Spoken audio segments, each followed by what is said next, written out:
The opinions expressed by tonight's guest do not represent the opinions or position of Spaced Out Radio, syndicated carriers, or anyone associated with SOR Media. Listener discretion is advised.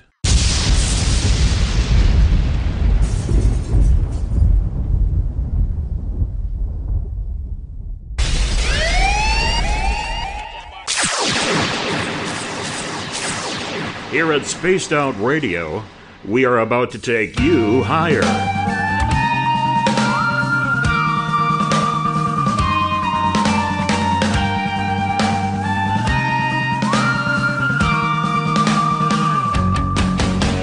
Broadcasting from the Rocky Mountains of Colorado to you listening around the world.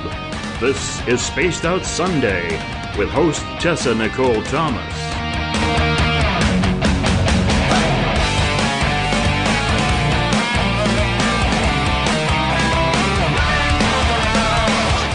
You can follow Tessa on our Facebook page at Spaced Out Radio, on Twitter at TessTNT, and you can subscribe to her YouTube channel. Go to youtube.com/Spaced Out Radio for the archive. But we break on command 'cause women rule the world.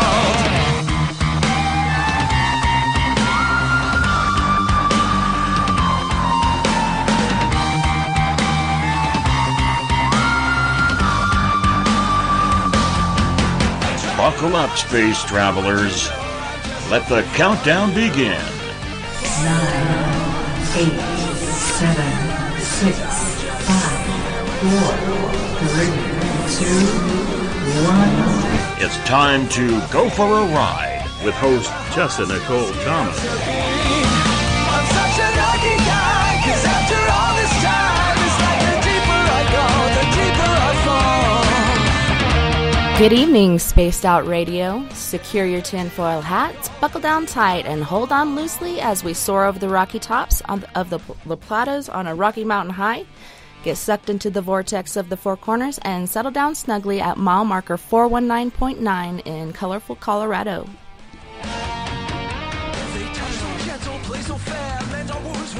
It is Sunday, November 4th, Monday, November 5th for those of you on the East Coast and beyond, and this is Spaced Out Radio. Hope you guys had a rockin' weekend, an awesome day, and an even better evening. I am your host, Tessa TNT, and I am live tonight broadcasting from beautiful Bayfield, Colorado.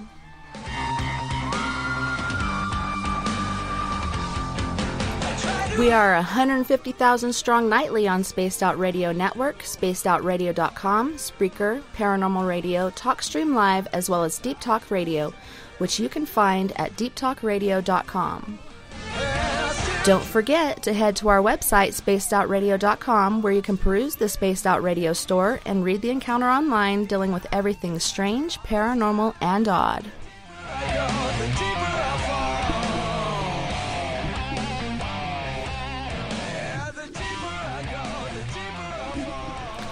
So tonight I have a treat for all my guys and gals out there. Tonight we'll be talking to and getting to know Alta and Chad Dillard. Chad and Alta met and married in the early 90s in the city of Little Rock, Arkansas. The marriage was one of destiny and, as Alta would say, arranged. What they did not know is that from the moment on, the couple would partake in a journey into the world of the unknown and high strangeness. From aliens to ghosts to a shapeshifter, from meeting people who have been seen and some unseen, this is a story for the open-minded. In 1995, Chad and Alta experienced their first UFO, a massive sight in Hammond, Louisiana. This experience opened their eyes and led them to the well-known French Quarter in New Orleans, where the high strangeness continued.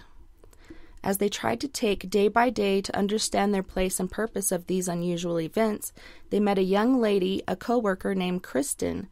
Little did Kristen know this would be the first unusual bond of her life. In 1997, a night that would live with them till their last breath, Chad, Alta, and Christine were taken from a street corner in the French Quarter. Alta calls this the night of the missing time, where the three have shared their own individual experiences, everything from Chad's blue being encounter, Alta's blonde female interaction, and an implant found in her arm, and 4-digit prints. Their story will take your breath away. The high strangeness continued when in 1999, Chad and Alta moved to New Mexico, where Chad went face-to-face with a black-eyed adult and other anomalous happenings. The couple moved to Denver, Colorado for their jobs and found themselves in the middle of the infamous Columbine High School massacre, which occurred in April 20th, 1999. In 2001, the couple found their way to Alabama, where Chad works with his dad in the locomotive business. Their stay continues to bring high strangeness into their lives. The strange encounters continued, or should we say followed them, as they discovered a Sasquatch creature, ghosts, red orbs, lizard monkeys, and so much more. Chad and Alta encountered their second UFO while driving across Mississippi in 2012 and discovered that one of their family members has had a similar experience. The story gets more and more strange. How does this all play together? Well, they can't be sure, but what they do know is that it has happened. Sit back and listen, and Chad and Alta will tell you. So Chad and Alta, welcome to the show. I'm so excited to have you here tonight. Thank you so much for having us. We are just beyond happy to have this time with you. I've really looked forward to it. Me too, and I read your book, and that was awesome, and it's a really good one to sit and read and, get to know you guys better and hear about your experiences. Can you guys tell us a little bit more about yourselves? Well, Chad's handing it off to me, so I'll begin this, probably because I'm, first of all, 10 years older than Chad. I'm born in the 50s, of mixed native blood, French and Scottish as well, and but for the most part, raised somewhat alone in my world with my mom. I didn't really know my family any on either side, my mom or my dad's. I have a lot of mystery in my early childhood. My first memory, and I'll just try to cap that off so we can move this ahead. My first memory isn't until I'm around 9 years old. I don't have memory before that. As hard as I've struggled with it, it's just not there. I have some photos, but that's about all as far as showing that I actually existed in that period of time. But around 9 years old, my first memory is being tested for ESP, is what the language was, the test, in a military hospital in Aurora, Colorado. It literally is my first memory. It's very brief, and I know that it's true because my mom had confirmed that, but I don't ever remember ever really discussing it, having any interest any further in that memory, because then it seems like my mind kind of goes blank again, and then my memory doesn't really kick back in again until we have left that area, Colorado, and we have relocated to the Midwest. At this point now, I have a stepfather. He was in my world for about 10 years. He passed when I was about 15. So from the age of 5 to 15. So we moved to the Midwest, and at that point in my life, it's almost like I'm waking up. And, I'm in a very, I almost feel like sanitary kind of environment, cornfields and really wonderful people, and a lot of rural as well as city, and lots of friends of usually the people that, of course, that I'd become friends with, what have you, were all from that area. I was the outsider, and that was interesting because that's how I've always felt all my life.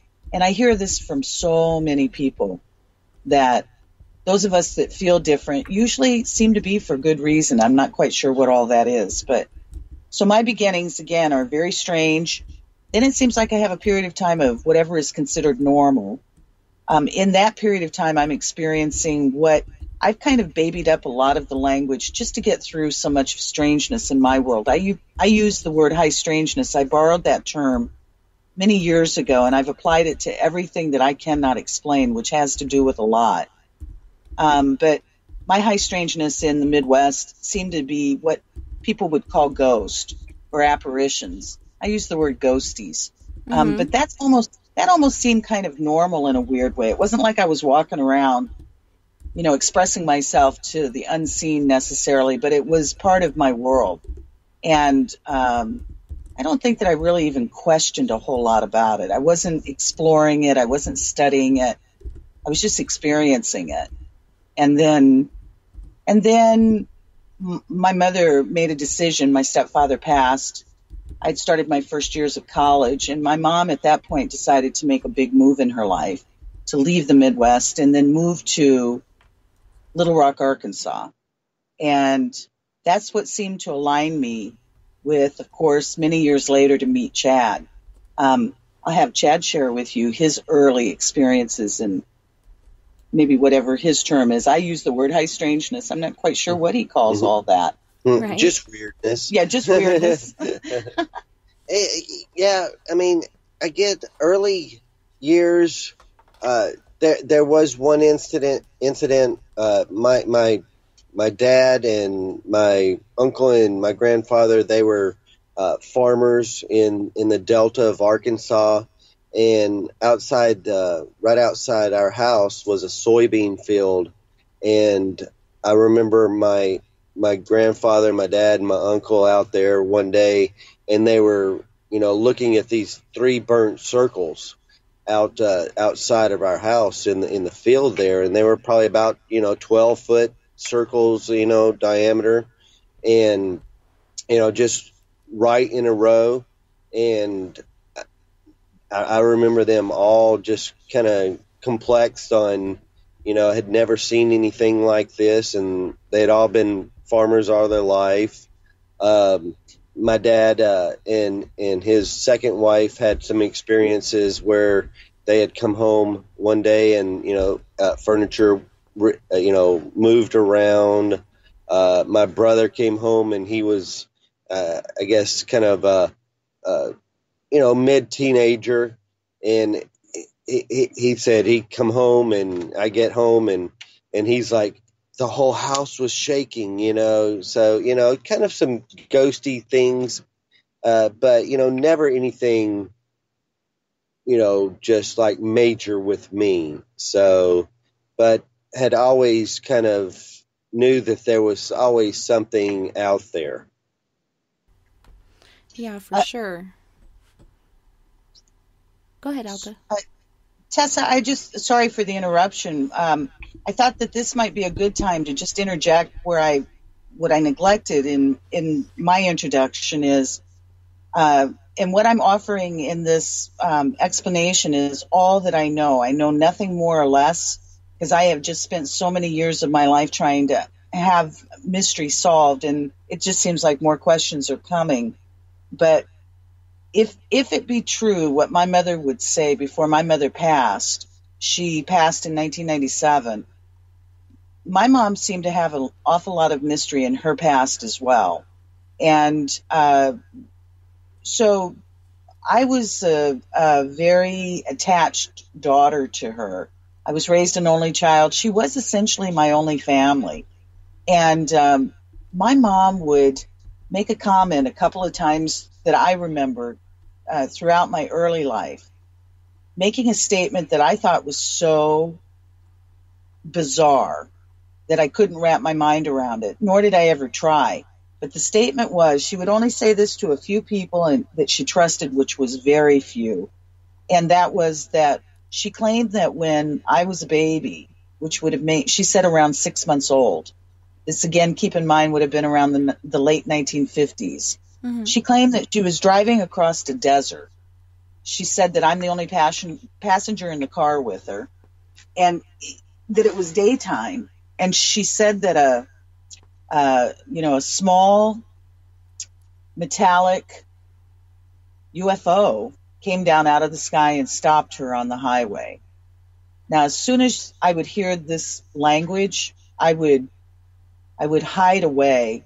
There's been a lot of criticism for anybody who's ever heard me make this statement. I certainly understand criticism because we're putting ourselves out there. But I just would like folks to know my truth is I'd give anything in the whole world to be able to have these conversations with my mom one-on-one now. But back in the day, I had no interest in anything out there at all, nothing. And when she made those statements, I thought my mom was crazy, and it embarrassed me. So I would always leave the room. And as I've always said, I would never challenge my mom, nor did I ever remember anybody ever challenging her. Now, she didn't just go around and, brag about something like that, but the few times that she did say it, I do remember that. And that just made it real clear to me, as much as I never wanted that to be clear to me, that there was a possibility that whatever that's all about was going on from my very beginnings. Yeah, and it's very interesting. Well, like you were saying earlier, in, the southern neck of the woods, and even anywhere else in the world, talking about such things, you do get a lot of judgment and ridicule. And so you kind of keep it to yourself unless you grow really close to somebody that you feel you can trust that's not going to make you feel weirder than you already do for going through it.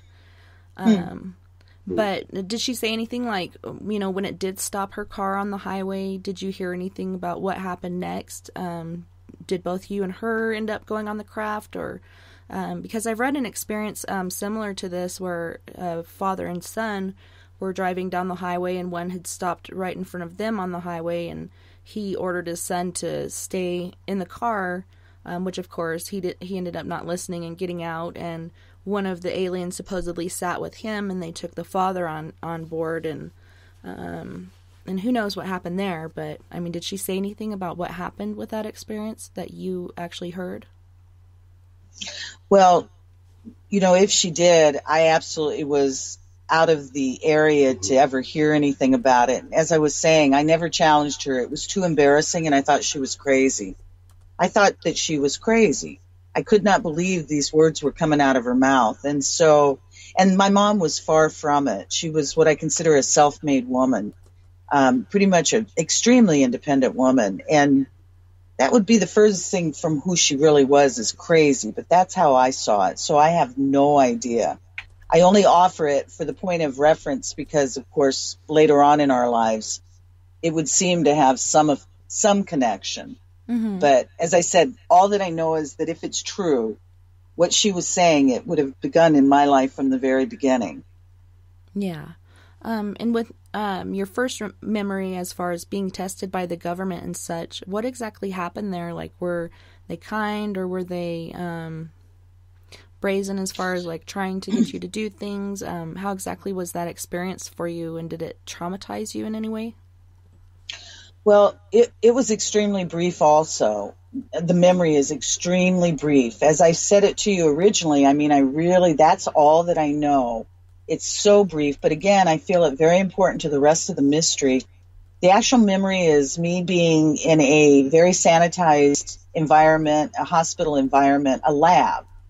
I'm sitting at a table. There's a divider in the middle of the table between myself and an adult man who's got on a white lab coat. And I'm being tested with cards that have symbols on them. And I'm being asked to repeat what he's holding up that I can't see. That's the memory. It's that brief. It's that fast.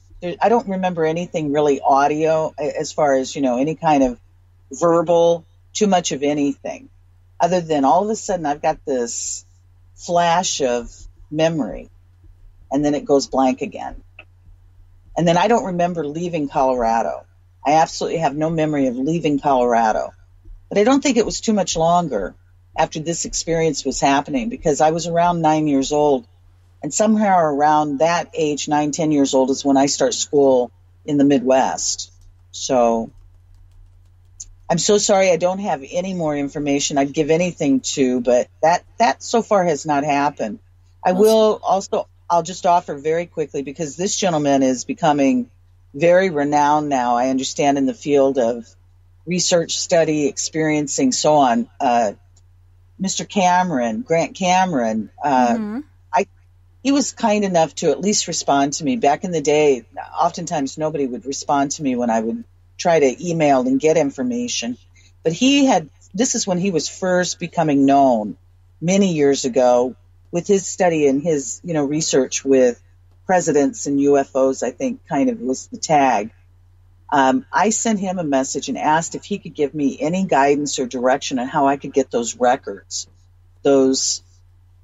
of my being tested in this facility. And he was very kind, as I said, but it was short, brief, and pretty much that won't happen. Right. He was, yeah. And, it was the kind of realism you don't want to hear, but thank goodness somebody was being real about it. That doesn't stop me. Of course, I'm open. I'm constantly, as long as I've got breath, I'm always trying to get information. But so far, I haven't had any success there.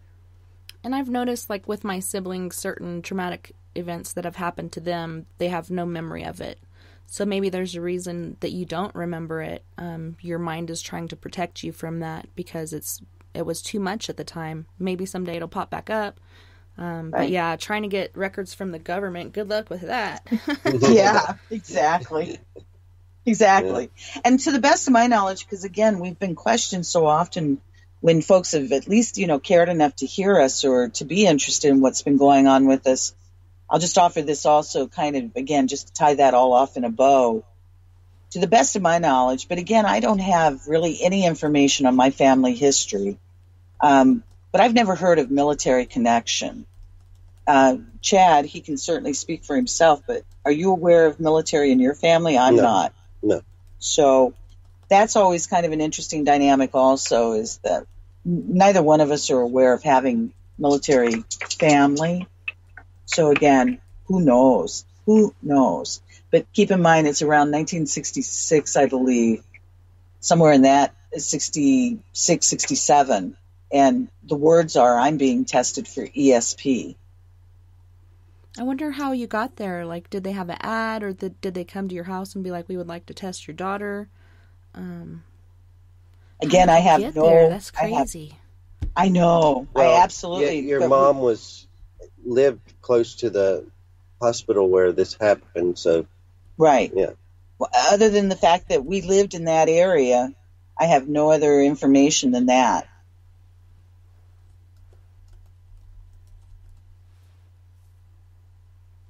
I hear crickets. No, I'm just kidding. Oh, did you hear me what I had just said? Yes, you did. What I was saying. We just had that moment of silence. It was kind of awkward. Oh, okay. We thought we were unplugged. I was looking at the phone. Us and technical on this end. Right. Have you, what was your first, spiritual experience seeing entities or beings that aren't really here, but you can see them? Chad? Not for me. I mean, that was, adulthood and, with our experience, like in 97 or 95, but nothing early. So in my case, it starts when I moved to the Midwest. I had a friend, a very close friend, a guy friend, just a guy friend, never, anything romantic. And I was in high school. He was a year older. Maybe he had just graduated or somewhere in that age range. He came from a very wealthy family. I did not. It was Mom and I. My stepfather had died with cancer. We'd lost, we had been pretty reduced at that point economically. But my mom, a working woman. Anyhow, this guy came from a very wealthy family. They had a big, beautiful, old home. And that home was built very sturdy with ginormous doors, very thick wooden doors, and just, try to imagine this several-storied, old, beautiful Victorian-type home. And so when I'd go over to hang out or visit or have dinner or whatever the case may be, it didn't ever seem to matter. Those big, huge wood doors, whatever room I'd be in or whatever, would slam. Absolutely slam like they were coming off their hinges. It scared the bejesus out of me. The rest of the family seemed to be pretty conducive to it. then I started to understand when I'd be invited for dinner, like to sit at the family dinner. They had a long, beautiful, formal dinner table. The mother was a ballerina dancer in her youth and, still had a lot of that kind of elegance about her. So everything pretty formal. They lovely people. I mean, really nothing snobbery about them at all, but an elegance about them. And that long dinner table would always be set perfect, and there'd always be an extra setting. The whole 9 yards, the wine goblets, the crystal, the plates, the silverware, all set up, and nobody ever sat there. So it took me a minute to start to understand this was for the, invisible inhabitants of this home. And so there seemed to be a lot more interaction for me, and they always enjoyed me around because there seemed to be this. And then one time there was a couple of experiences in the home that I lived in that my stepfather died in. I actually was holding him when he died. I had become his caregiver while he was going through cancer. He wanted to die at home. And so that's, a whole long another story. But the bottom line is he died in the home. I was holding him actually when he took his last breath. Well, it would so be it that there seemed to be something lingering after they took him away that manifested in a mirror that was right outside my bedroom door. And I did not see it originally, but my friend, my wealthy friend, that's how I referred to him. He was there at the home. There were many people who had come to visit, and whatever it was that was in that mirror scared him so badly. Now he's in a home of ghosts, but whatever that was scared him so badly, he left and would not come back in that house. Oh, wow. It wasn't long. Yeah, it was, it was obviously not friendly or whatever that was. And then I had a little later experience. I had a girlfriend that had come over to stay. And again, we're about 15, 16 years old. And in my bedroom, we were hanging out all night and, lay down. I've got a window somewhat just right, very close to my head of the bed. And I actually saw a white mist seem to come up, not out of me, but come up out of like the center of the bed that I'm on and float up above. And I actually watched that go out the window. That was a very strange experience. I had no idea what was going on. I just know what I was witnessing. So, some of that kind of stuff, if you will, in my early life. Not every day. And again, nothing that I was taking any interest in trying to study. I think for a minute in my life, my best friend and I, when we were, 15, 14 years old, maybe got interested in exploring, because we're talking way back in the day. We're talking, in the 70s. Might have had interest in looking at what witches are, or, just the cult kind of version of this sort of language. But maybe some seances, this and that. But it almost felt more like play than anything too serious for me. So I would say, nothing too exciting, but that would have been the early days. Did you ever take part in a seance? We actually did. Chad and I actually had a small one in the French Quarter back in around the time that as we've labeled this, Orbducted. We had a few folks come over for a visit and had a very strange experience with the planchette coming up off the board, and it was like, well, that's enough of that. We scare fairly easy, as weird as our lives have been. So, okay, close it. Yeah. Nobody wanted to do that anymore. Yeah, that party was over quick. Never mind. We don't want to play this game anymore. Right. Well, yeah, and it could be the knowledge of, what you guys have experienced and gone through. That there is something out there, and what the heck is going on here? Exactly. Right. Exactly. So, Chad, you were talking about one of your family stories, the house shaking. What do you think that was alien related, or was that more paranormal? Did you guys have ghosts in that house? What's the story with that?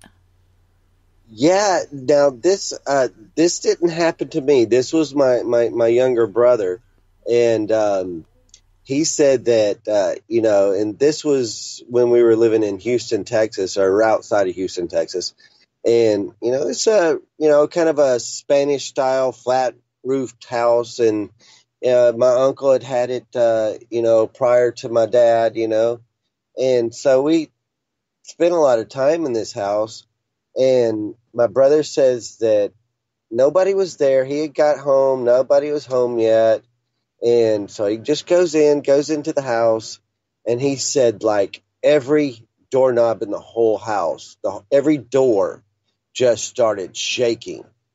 And he said that it got so bad and so loud that finally he just went outside, sat on the curb out by the street, and just waited for somebody to come home. It just freaked him out so bad. As far as me, I don't ever remember anything happening there, but he was there a lot more than I. He kind of lived there, and I kind of came in and out, Didn't he have a crazy experience with a doll? No, that wasn't there. That okay. was Chad's brother seems to have a whole lot more. He's had some of really those kinds of experiences, weird, kind of like poltergeisty kind of stuff happening. Real scary kind of stuff. A few years ago, this was within the last, I would say, 8 years. He has 4 children, and one of his little girls had this baby doll, and all of a sudden it just started, talking. So they took the batteries out, and it still kept on talking, and they put it in the garbage can, and it still kept talking. And he's like, God, I can't wait for the garbage bin to come, please. Pass it on. Yeah, I'm tired of hearing this, baby talk. But, again, with the stories of my dad, him telling me, one time that about coming home and, a house being rearranged, or it could have been my stepmom. She was more into that kind of stuff anyway, coming home and, the whole house being rearranged and no explanation, not enough time for just their buddies to come in and do this to them. So. And, as Chad's talking about his dad's history and his brother's history having more of this kind of interaction, the Houston period in his life, this is prior to Chad and I meeting, or before Chad and I met. It's interesting because we just did an interview this last year, I think it was. And while Chad is talking about his dad's house in Houston at the time, Chad uses the language of, I think he refers to it as a big house. And all of a sudden you hear very clearly, and again, this has never happened to us before in all the years we've ever been public or interviewed or audios, you hear a very distinct male voice. And I mean, it's just as clear as what I'm saying right now. Bounce back immediately after Chad says big house, you hear this guy, and it's a very different voice than Chad or the host saying big house. And it was like, is this the ghostie that has been there all these generations that, is still piping in, and it doesn't matter how old Chad gets, they're still there, still interacting? It was just really weird. Because this guy caught it, of course, on his editing and then sent it to us, and it was like, yeah, that's very distinct. Yeah, you guys had sent me a few videos of different portions of interviews, and a couple of them said file was not there, but there were a few that came through, and you could hear this voice, and it was just crazy sounding voice. Crazy. I'm trying to see if I can pull those up, because one I think was talking to you and about somebody protecting you. Oh, you know what? I'm so sorry about that. I should have come and sent you another message. I inadvertently sent you the wrong one. Jason, the host of that show, had sent that to me so that I could hear. I think he thought I'd never understood what EVPs were, because it wasn't normally happening to us.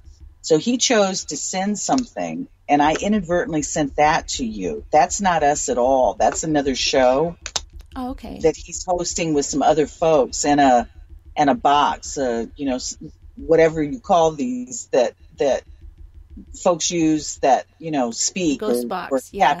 Thank Yeah, you. ghost box. That's that word.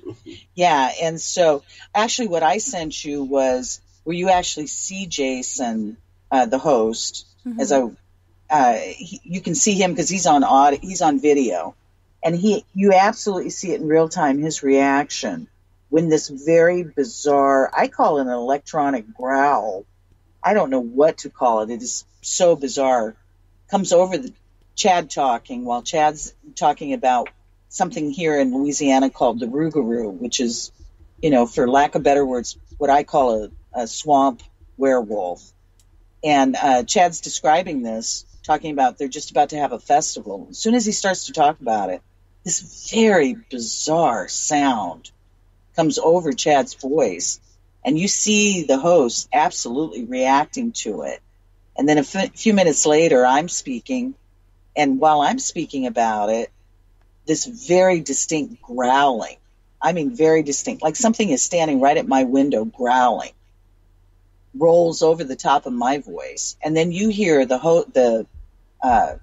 his co-host, she actually interjects with, because she's in another state somewhere, saying, I heard all of that. And then she's repeating the growling, what she's hearing. And I mean, it was just very bizarre.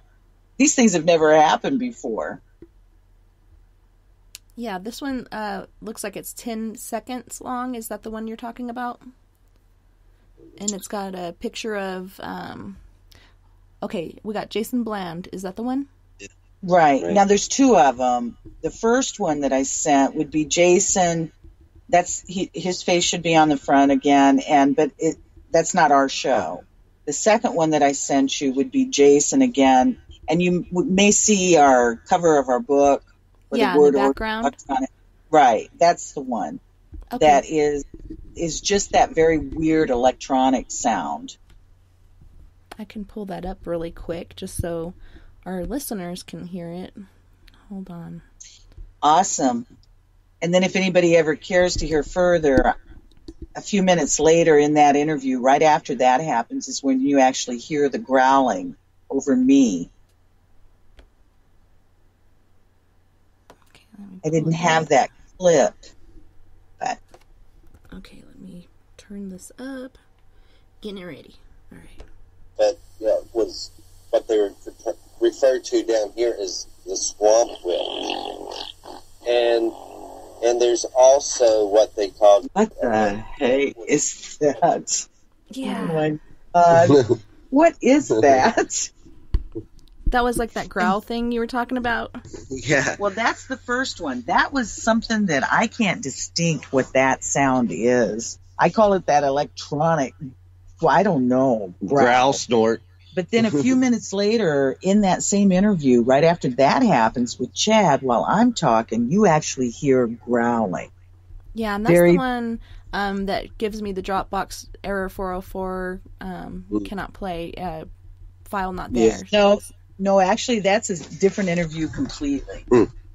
The growling, yeah. The problem we have is because I don't understand computers, so I don't know how to get that snippet of it out of the interview to send to you. The only reason you have the first one of that weird sound you just played is because Jason knows what he's doing, and he sent that. This is the issue. Mom always said you've got to be smarter than the machine, and I am not. Yeah, they say technology makes everything easier, but I find it to be quite the opposite in some cases. Thank you. But if anybody cares to, again, it truly is I consider worth the listen because it is so distinctly different. That growling over me is very distinct. Yeah, and it's growling. You guys can, pull it up if you'd like during the commercial break or if you find time during our interview. Awesome. And we can play that for our guests so they can hear it because it is pretty interesting stuff. Awesome. We'll give it our best. BTO in the chat room was asking, what do Chad and Alta feel orbs are? Can they be past ones who move as a light? Can they be individuals who astral/spiritual travel? And can they be extraterrestrials/interdimensionals who come to observe? Yes. Yes. All of the above. I really do believe that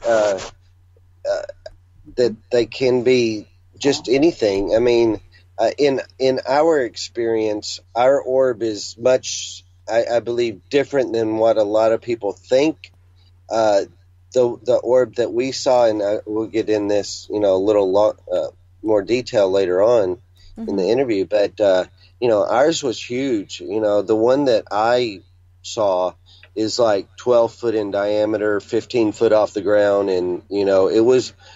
I call it an orb, but it could have been like a sphere. It could have been a craft. It could have been, some kind of, just technology. I named it an orb because it was big, white, just ball of light and energy. So, I call it an orb. But I think that they're the spiritual orbs, the fairy orbs, all just different kinds. Mm-hmm. And we have some just really, we just love these people, this couple. I don't think they'd mind if I mention their first names. Lisa and Chris, they happen to be up north. They've had some extreme tragedy in their life, not too long ago. And she has managed to absolutely capture what I feel, I'm no expert, but some of the most amazing orbs around her, and very distinct. I mean, very distinct. And they're just so, I feel just so beautiful of an interaction of what I consider love in this regards, from what little I know, and I know very little. But we're so open. Chad and I, you all will learn, we're extremely open to what I would say, in my words, all possibility. Right. And there's the positive and the negative, because you can't have one without the other. So, that's right. But, just in my case, in our case, I believe ours was a positive kind of thing. With a lot of terror. Right. Yeah. Right. Yeah. I'm not saying it's scary. We'll get to all of that. I'm just saying, it's, I believe, a little more of the lighter positive thing than anything negative. And I've captured a lot of orb pictures, and people are like, oh, that's just us, blah, blah, blah. But I've actually seen them with my own eye, I was watching my daughter practice high jump, and the sun is setting, and then all of a sudden this white orb just shoots by right between her and I, and around the, mat that she lands on when doing the high jump, and I was like, holy crap, did you see that? But I do get all kinds of orb pictures that I put on my website, and I had a bunch that I've been getting off this job site because our boss that we're working for wants us to take at least 70 pictures a night, so we're taking 6 to 10 pictures per hour, and every once in a while I get an orb here, or one time there was like you could see 3 different individuals in this one like streak, and so that was pretty interesting. I find it all fascinating. Yeah, and it's if you've been around it, you can tell dust and orbs. It's just totally different. Joe wants to know, when this recording happened, where was the mic in relation to you? What distance? Did you have more than one mic simultaneously recording to compare to for this thing? And another person wants us to replay this video again. Well, we both wear headsets. We're both plugged into the same computer or phone. Right now we're on the phone, but we both use headsets that are individually mic'd. Nice. All right, so I'm going to play this video again real quick because some people missed it. And we'll let it play at least 3 times in a row because it is just 10 seconds each. So that way they can really, really hear it.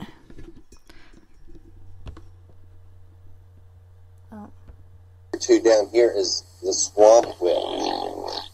And there's also what they called, was what they were referred to down here as the swamp wind.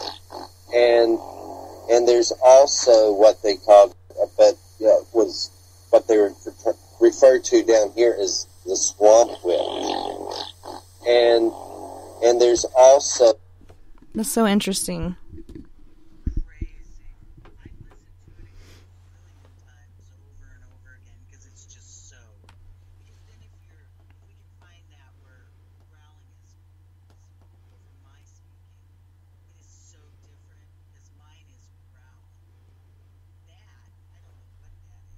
Oh. I don't even know how to wrap my mind around that. Yeah, I'm sorry, and I had you muted. I could hear you, but they couldn't. Oh my goodness, I'm sorry. Were you guys saying earlier, and I might have misunderstood it, that you guys went to the Swamp Thing Fest, and you actually heard something there as well? Our intention was to go, but we didn't go. So no, we haven't been there yet. Happens every year, and we haven't made it yet. Okay, so this was the sound of because he is talking about that creature, and that's the sound we were talking about earlier. All right, I gotcha. Right, it would have probably been about the week or so, or maybe, a few days prior to when that festival was going to begin.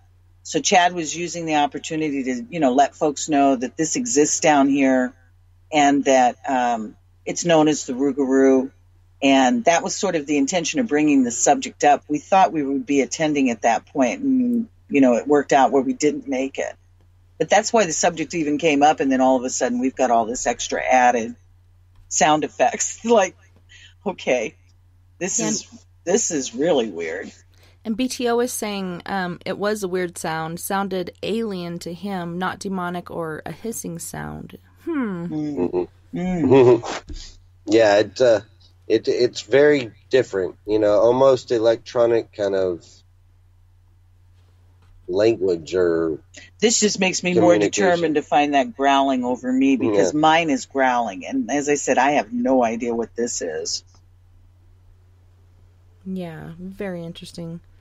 And you guys had another UFO encounter before the main one that we're going to be talking about later. Can you tell our listeners a bit about that? Well, this happened to us in 95. We had not moved to the French Quarter yet, or into New Orleans. This was in Hammond, Louisiana. And we're coming into town evening time, but it was still kind of pretty light outside. It was early evening. And we had come around this bend in the road right as we're getting into town because we kind of lived outside of town. So we're coming into town, we get around this bend of the road, and there's this big group of big tall pine trees, and we get around that, and there's the local Walmart shopping center kind of thing. And off to the right, on the passenger on Alta, I'm driving, we look up, and there's this craft, or this something huge. And when I say huge, it was bigger than the Walmart. It was bigger than the parking lot. It just massive. I believe pretty low to the ground, like below cloud level, and moving, but not moving very much. Almost stable, but kind of moving very slowly. It was very dark, very flat. It was kind of like almost rectangle shaped, but not as wide on one end as the other. And 2 or 3 lights on the front, 3 or 4 lights in the back. And we look up.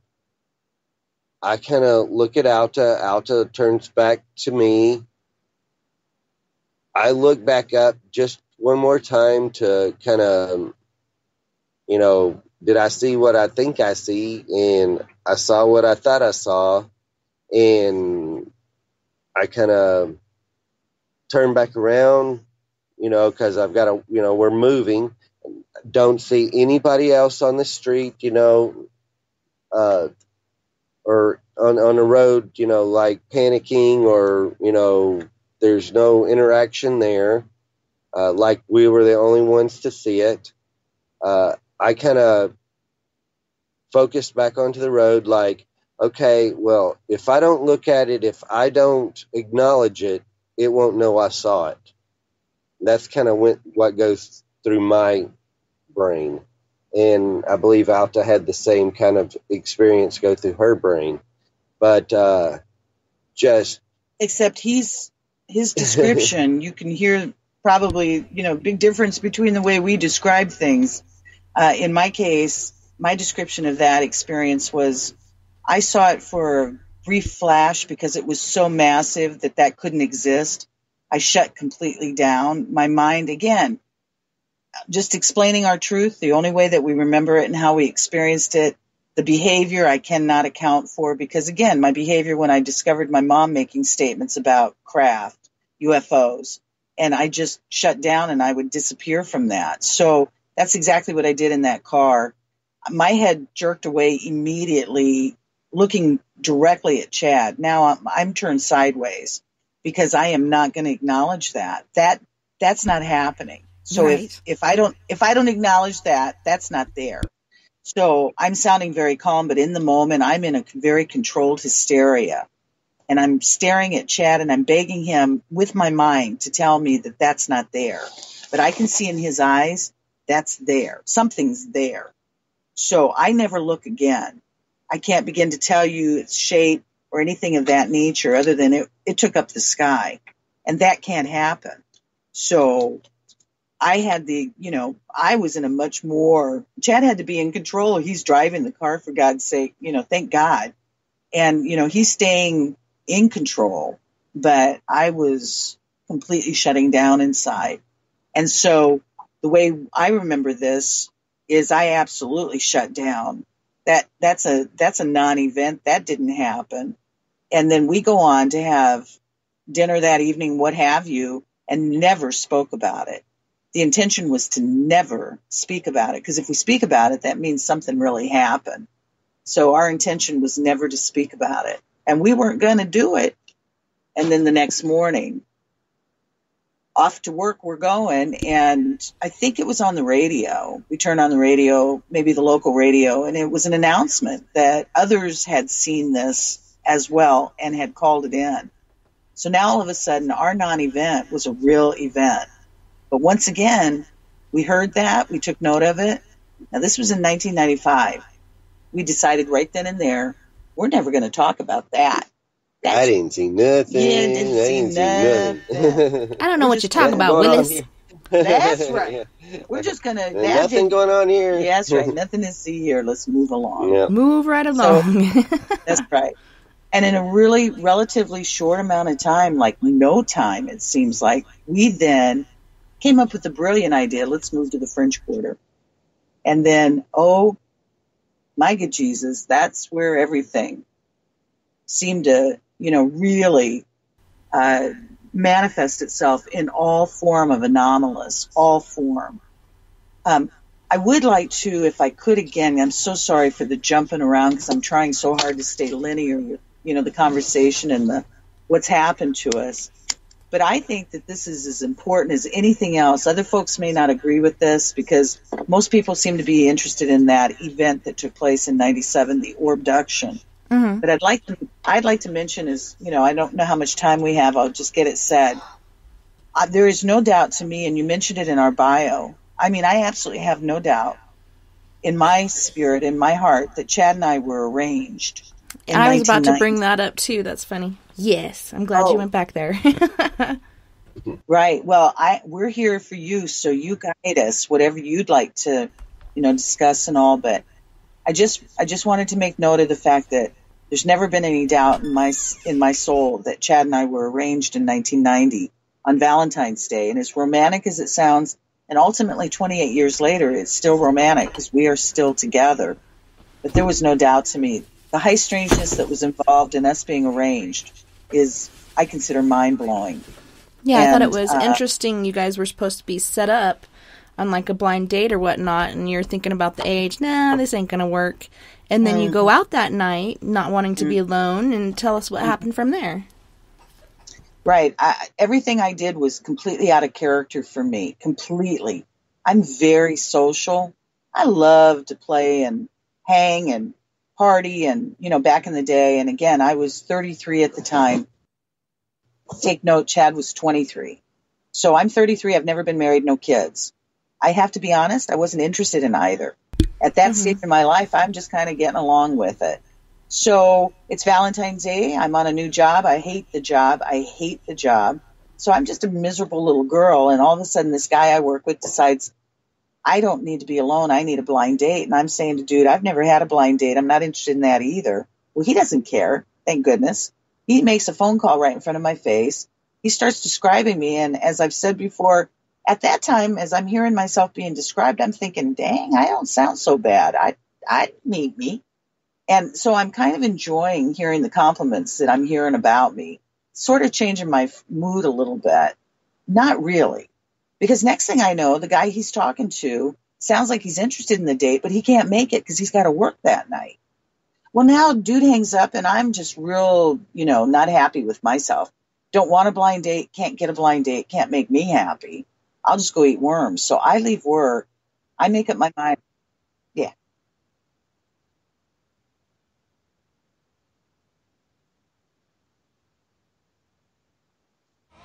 Looking for nighttime adventure? Old school radio that delves into everything out of the norm? Then check us out at Spaced Out Radio. This is Dave Scott. Every Monday through Friday, starting at 9 p.m. Pacific, midnight Eastern, we're going to take you on a wild ride ranging from conspiracies to true crime and every ghost, alien, and Sasquatch story in between. We're always live and we're always interactive with you. So join us at spacedoutradio.com, where together we own the night. Hey, guess what? You can now get your brand new Spaced Out Radio swag at spacedoutradio.com. We've brought the store back with all new items for you to pick out and pick up for yourself, your family, or friends. T-shirts, hoodies, hats, we got it all. All you have to do is head to our website and click on Store. Choose what you want and it's shipped to you. The Spaced Out Radio store is right there for you. Come shop with us at spacedoutradio.com. Then we can own the night together. So, you love talk radio? Then you'll love TalkStreamLive.com. TalkStream Live is always on, 24/7, with the best streaming talk shows. Find your favorite talkers and discover some new ones. It's free, readily available online or on mobile with any smartphone or tablet. Finding your favorite talk shows all in one place has gotten a whole lot easier. Just go to TalkStreamLive.com. Be sure to download the free apps from Google Play or the iTunes App Store. On the first Tuesday of every month, I encourage you to come along for a journey with me, Geraldine Orozco, on The Spiritual You. Together, we will take a look at how to access the highest expression of yourself and change your life. Consciousness, ET contact, health, and wellness, we can talk about it all. So come along for a spiritual ride with me, Geraldine Orozco, on The Spiritual You, only on Spaced Out Radio. Coming soon to our website, spacedoutradio.com, is the SOR Space Travelers Club. For just $5 a month, you can get into a private area on our site where you can hang with other listeners in our chat room, post in our forum, and check out a bunch of exclusive content and store that won't be found anywhere else, including a nightly after-show party with Dave. It's going to be the best $5 a month you're going to spend. The SOR Space Travelers, only at spacedoutradio.com. Are you tired of being blocked, shadow banned, or placed in jail for simply posting your thoughts on social media? Social Media Freedom can take care of that for you. Social Media Freedom is the newest and one of the best free new apps that allows you the freedom to post what you want, when you want. It takes seconds to download from your app store. Come join the tribe at Social Media Freedom. It's time to set yourself free. Visit purpleplates.com today. For over 40 years, the Purple Energy Plates have been delivering amazing results for their many customers. Inspired by the great genius Nikola Tesla, the harmony, healing, and energetic effects of the plates have proven over and over to be beneficial and often miraculous to thousands of customers. Check their site for daily specials and choose from their many energy products. You won't be sorry. Visit them today at purpleplates.com. If you're heading to Vancouver, make sure you stop by the official bar of Spaced Out Radio, the Moose Vancouver. It's the place to party in YVR. At the corner of Nelson and Granville, the Moose Vancouver is always up to speed with a kitchen staff that serves great food. All food on the menu, $6.95 to $8.95. There's a reason the Moose Vancouver is recognized as one of the hottest spots on the West Coast. Get your horns up for the Moose Vancouver. Hey, this is Canadian Paranormal Investigator Mike Moore. The third Wednesday of every month, I'll be teaming up with Dave Scott to bring you Ghosts of the Great White North. Each month, we will bring on guests from across Canada to discuss their ghostly encounters. Canada is a paranormal hotbed with stories you've never heard, so we're going to bring them to you. So get comfy on your Chesterfield, grab a donut, and join us, eh? A timepiece is a reflection of who you are, and what better way to show off the real you than with an Escape watch. Escape is a lifestyle brand accessorizing your days and nights. Choose to escape and create the life of discovery that you deserve. Dream, play, unite with your own personalized Escape watch. Head to escapewatches.com. There is no time like the present to enjoy your escape. Use promo code SMF2017 for your 20% discount today. We're bringing scientific thought to the paranormal. Hi there, this is Spaced Out Radio scientist Chris Cogswell. Join me, Chris Zuger, and Dave Scott the second Wednesday of every month, where we break down the who from the woo when it comes to everything paranormal. We'll investigate and try to bring sensible answers to those straight and sometimes outlandish questions people have. Hey, not everything has an answer, but we'll do our best. Listen in to Reality Paranormal only on Spaced Out Radio. Hello, this is your guitar man, Ron Bumblefoot Thal, and I have to tell you, I love the response I get for Little Brother is Watching from Spaced Out Radio fans. It's amazing how music can inspire and make people think deeper about what's going on in the supernatural world. You can head over to my website, bumblefoot.com, to check out my music, my guitar workshops, my touring, even check out some of the hot sauces that I'm working on. And make sure you keep on listening, because with Spaced Out Radio, you know Little Brother is watching. Looking for a place to advertise at a very reasonable cost? Look no further than Spaced Out Radio.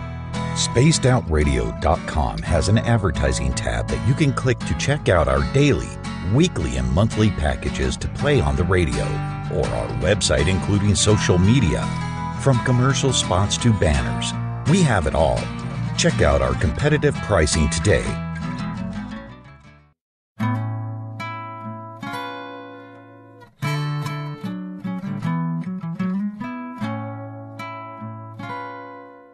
You can follow Tessa on Twitter at TessTNT, on our YouTube channel, Spaced Out Radio, and our website is spacedoutradio.com. Now, back to Spaced Out Weekend host, Tessa Nicole Thomas. Here's a sound again, voices dancing in my head, smile wide, drowning slowly. Right.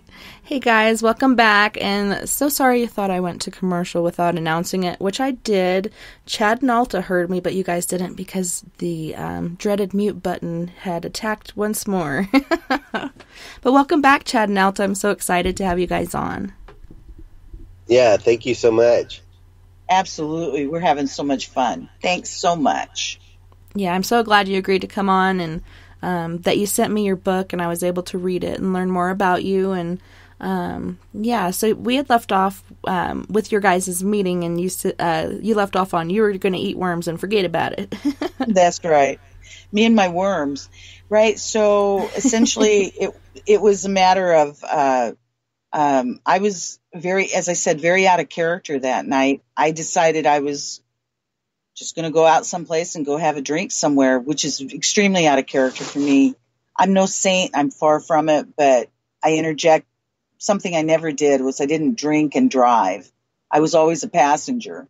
And in this case, I'm on my own, and so I'm driving myself. Well, I had been out of state prior to this for some time and had moved back to my mom's place. I was with my mom. She had moved as well, so she's in somewhat of a newer neighborhood that I'm not familiar with.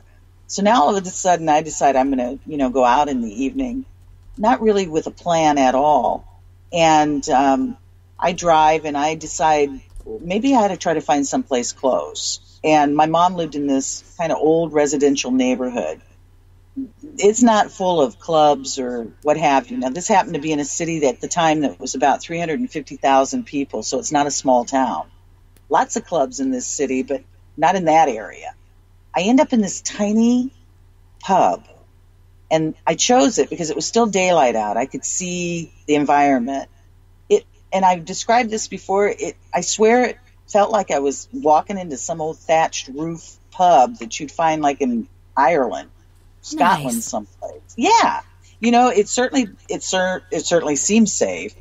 And also, interestingly enough, no cars in the little parking lot. This is a small little place. Mm-hmm. I say, okay, I'll check this out. I go in, and it's empty, and it's tiny. And it's got an old wood bar. Around the corner comes this old mama-looking female. Just what I needed for this experience, for me to feel safe. She's a little rosy-cheeked, white-haired, grandma-looking. Well, this is certainly safe and boring. What am I doing?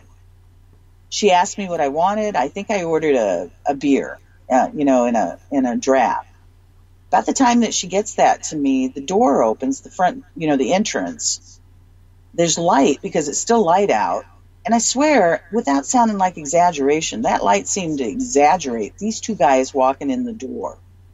Now, the description of these guys, as briefly as I can do it, is we have one very blonde-haired guy and we have one very dark-haired guy, like polar opposites coloring. Both Caucasian, extremely handsome. Let me emphasize extreme, almost to a point of too much. Mm-hmm. Well-dressed, casually expensive. The blonde's wearing a leather bomber jacket. The other guy, again, these guys are in, expensive casual clothing.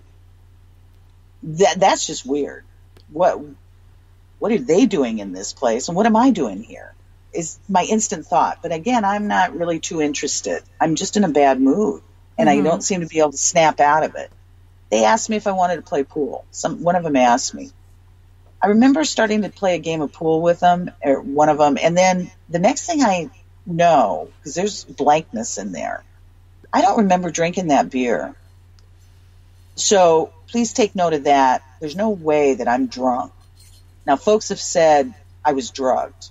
Well, yeah. If this is the case, I'm popping in and popping out very quickly.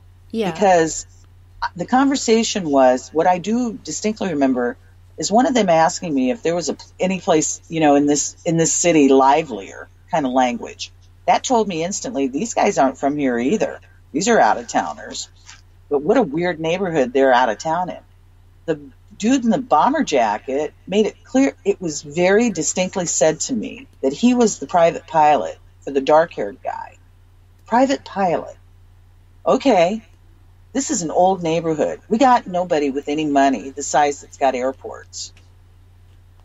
That's weird because the airport is on the opposite side of the city, way out in the boonies. Long way away. What are they doing there? That's right. What are they doing there? So now I go blank. I do not remember, and that's not easy to admit publicly, but it is the truth. I don't remember necessarily leaving that spot.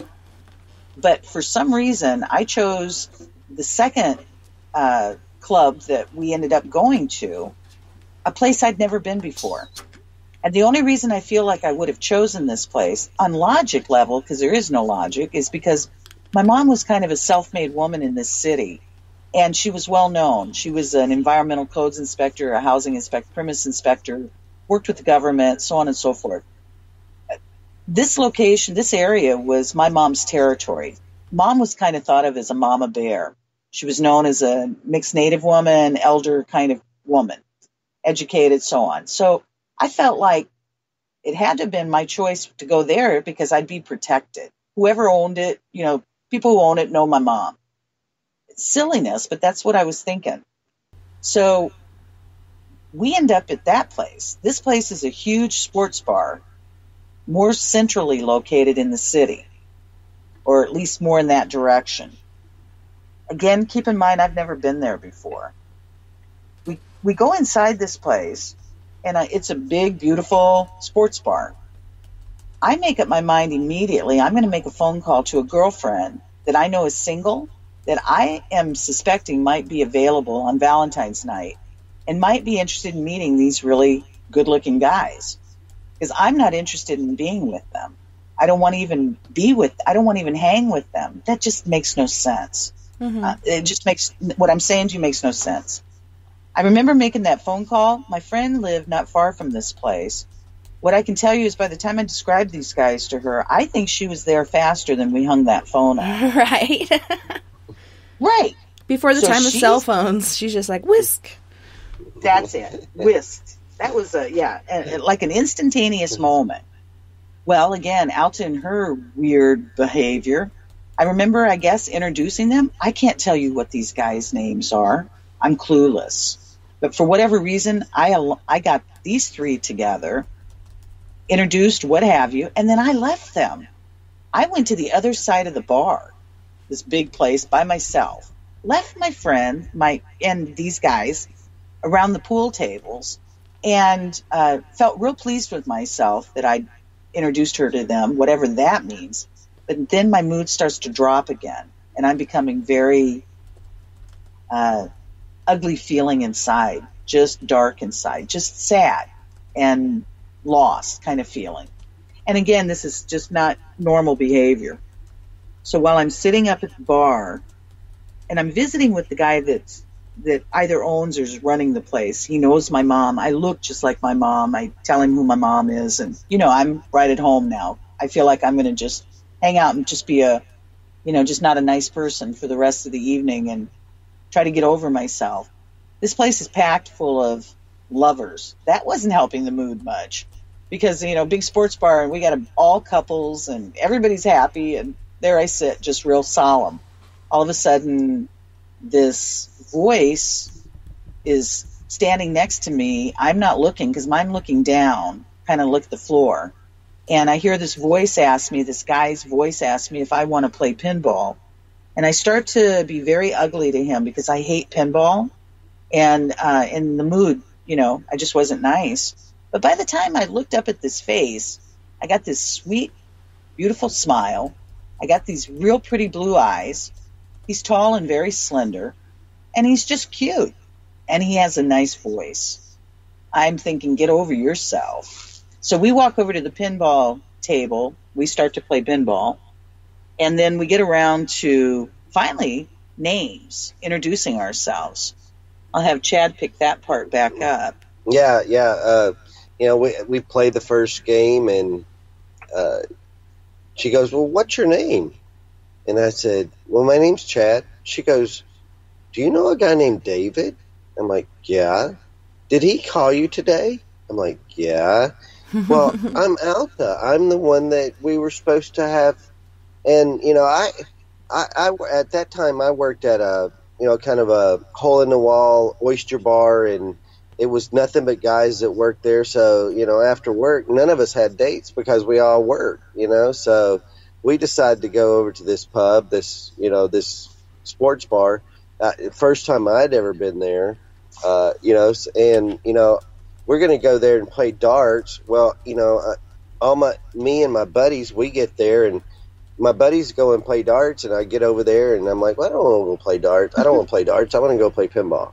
So, I leave all my friends, and there's 8, 9, 10 of us, from the restaurant, and so I leave all my friends and go over by myself to play pinball. And, I see Alta, and like I said, we play the first game. She goes, yeah, well, my name's Alta. I'm the one that you were supposed to meet. I'm like, wow, okay. So we hung out, ended up coming. I was still living with Mama too about that time. So, but my mom also had a boyfriend, so she was always at her boyfriend's house. So we go to my house, and no hanky panky or anything like that. We're chilling out. We stay up pretty much all night long. My mom comes in about 5, 6 o'clock the next morning, and to get ready for work, and we're sitting there in the living room. I'm like, hey, Mom. I'm like, this is Alta. This is my mom, Janice, And she goes, okay, hi, and goes off to, get ready for work. And all of a sudden she calls me back. She goes, Chad, she goes, does that name sound familiar to you? I'm like, no. She goes, well, that's my dad. That's your grandfather's name.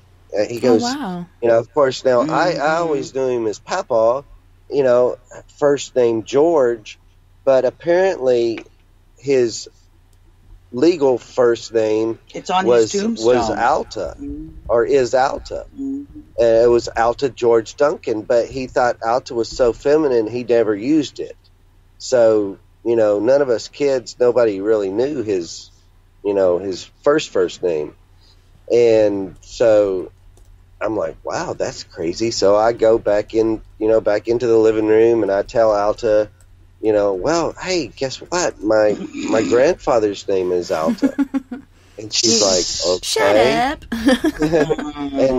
and I'm like, it's Alta Duncan. She goes, well, Duncan. She goes, that's my mom's maiden name. So essentially, I married Alta Duncan, which is my grandfather. And Chad's grandfather is from Arkansas. Right. To the best of our knowledge, there's no Indian in the family, no Native in the family. I'm from the Southwest, from Indian Territory, if you will, reservation area. Understanding, to the best of my knowledge, there's no Arkansas in our family.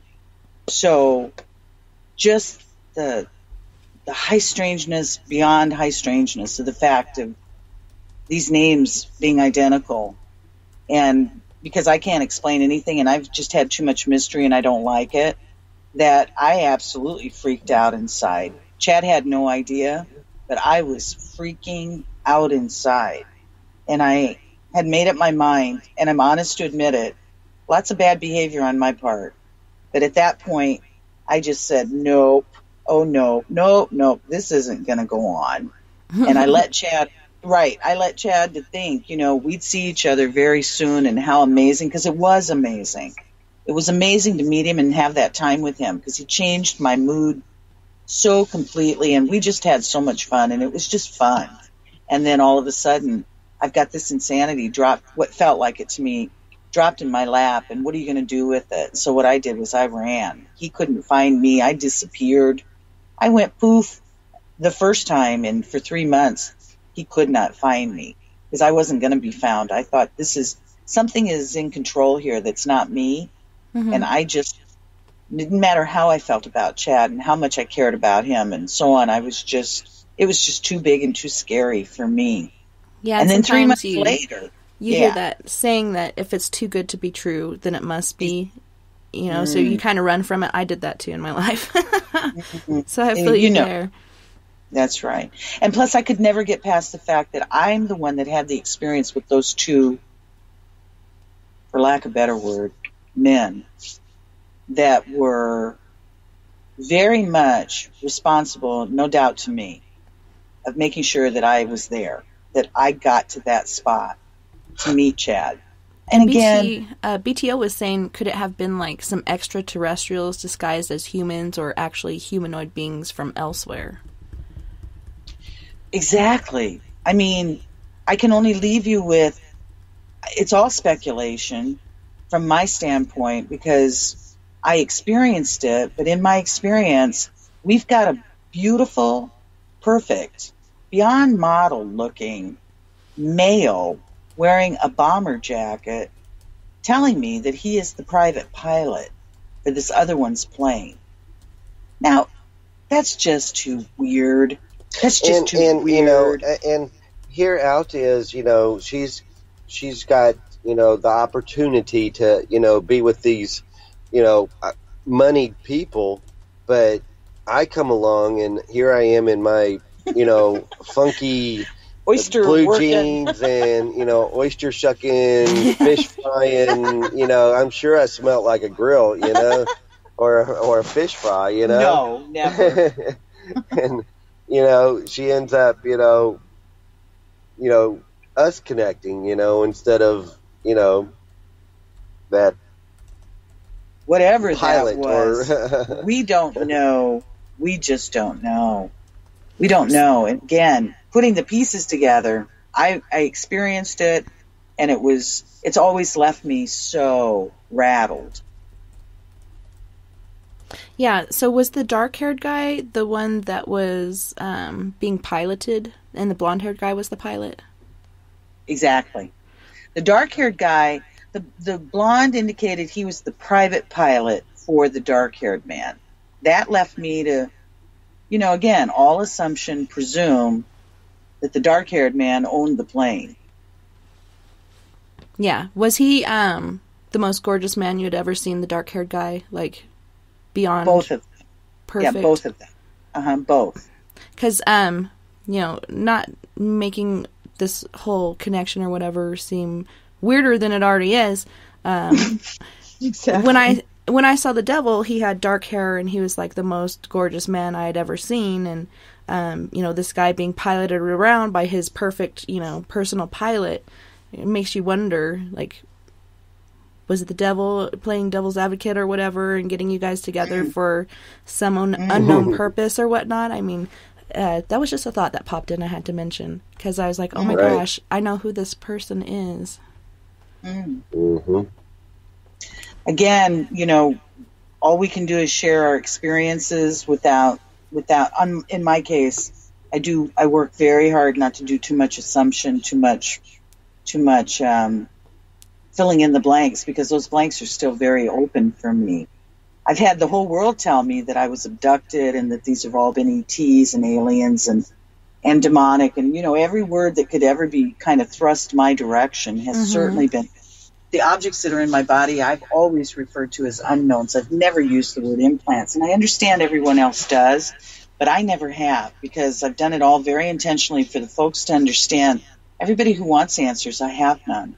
I can only share with people, anybody who cares, what has happened to us and what is happening to us. And it was funny, like how you were trying to shun the whole meeting this younger guy, and this ain't going to work. Why would I waste my time? And then it was just meant to happen anyway. So, and then these guys led you to that place. I mean, that's so awesome. And it makes you wonder, were these alien beings in human form? And were they putting you together for this later happening in your life, so that you're there together?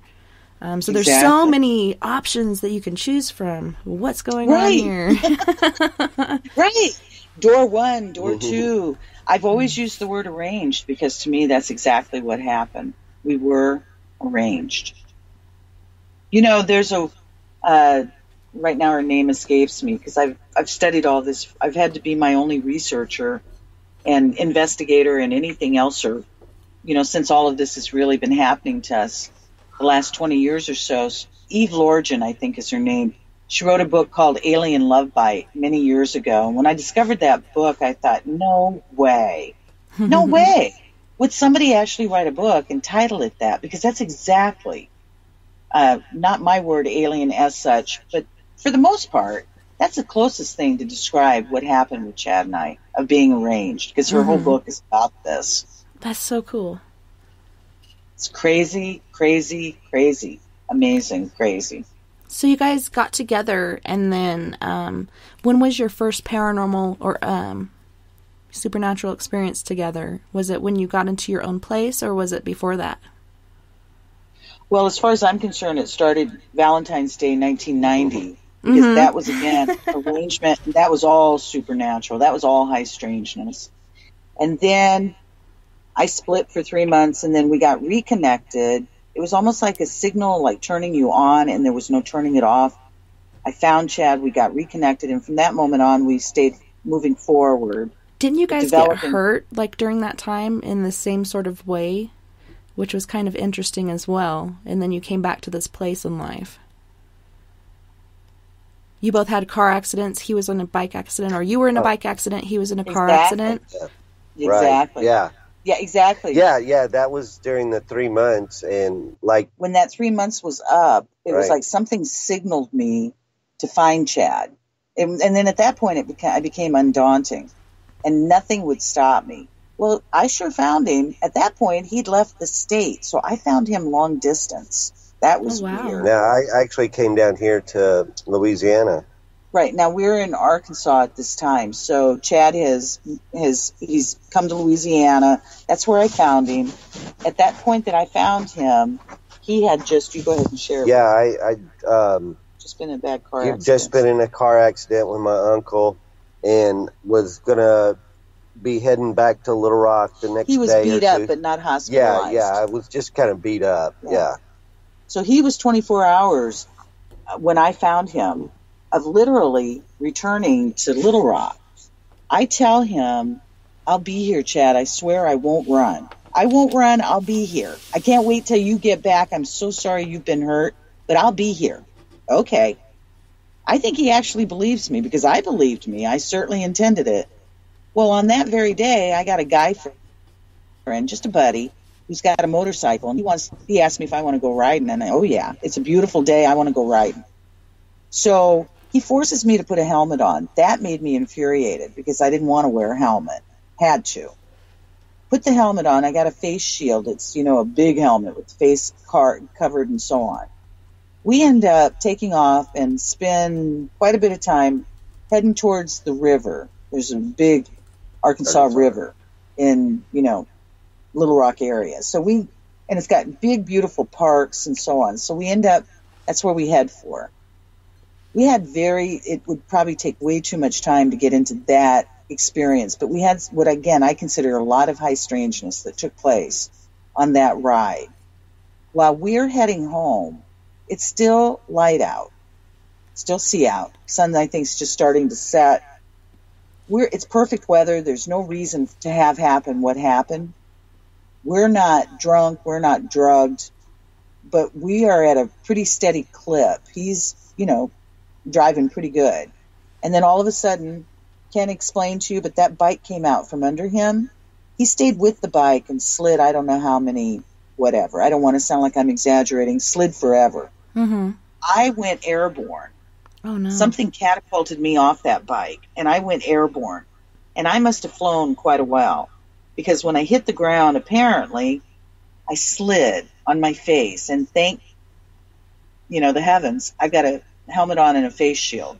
The face shield collapsed, and it cut into my eyebrow all the way down to the bone. So the fact that I didn't have an eye scooped out is amazing, without sounding, too whatever. But it was a pretty good gash all the way to the bone. So I'm a pretty good bleeder. So apparently I'm filling up with blood. Now, this is as weird as all the rest of it. Apparently there was a van following us on that bike who watched this whole thing take place. Because the next thing I know, I'm being turned over in this, I guess, parking lot. They get the blood out of my face, my hair out of my whatever. They kind of clean my face up to some degree, get my eyes open, and first thing I see is a huge neon cross above my head. Oh, wow. Now, I say it lovingly. I'm absolutely convinced that there might be some truth to this. I may be... Wow, it's real. Yeah, I may be in that heaven land. This is crazy. Neon lights. But it's right. That's all hitting Why me. not? There's neon in heaven. Yeah, exactly. Why not? But I'm laying there pretty sure I'm dead. But this is like I'm taking all that in. And then the next thing I realize is I'm in a church parking lot. And that cross had just been lit up because the sun had gone down. It's becoming nighttime. So the folks that saw all of this, that are helping me, happen just conveniently to be a bunch of trauma nurses and doctors. Oh, wow. Yeah. So I remember them, piecing me kind of back together in the sense of making sure I'm all in one piece with this big gash in my face and that I'm going to make it and live, but I got to go to the hospital. Well, I'm not going to go to the hospital. So the police that show up make it very clear that if I don't go to the hospital, he's going to arrest my friend.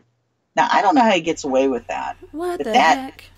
That's right. That intimidated the stuff out of me. So I got to go to the hospital. So they take me. I don't do hospitals. Me neither. No. Any more than I ever would absolutely have to. And only because they were threatening my friend. I go to the hospital. Now, my friend, he's got nice road rash, but he's okay. But I mean, he's got nice road rash. I got this huge gash. Get to me to the hospital. They get me out of all my clothes, put me in a house gown. And I am like, I got to get out of here. I am not going to go through this. Now, that's just stupid, but that was stupid decisions on my part.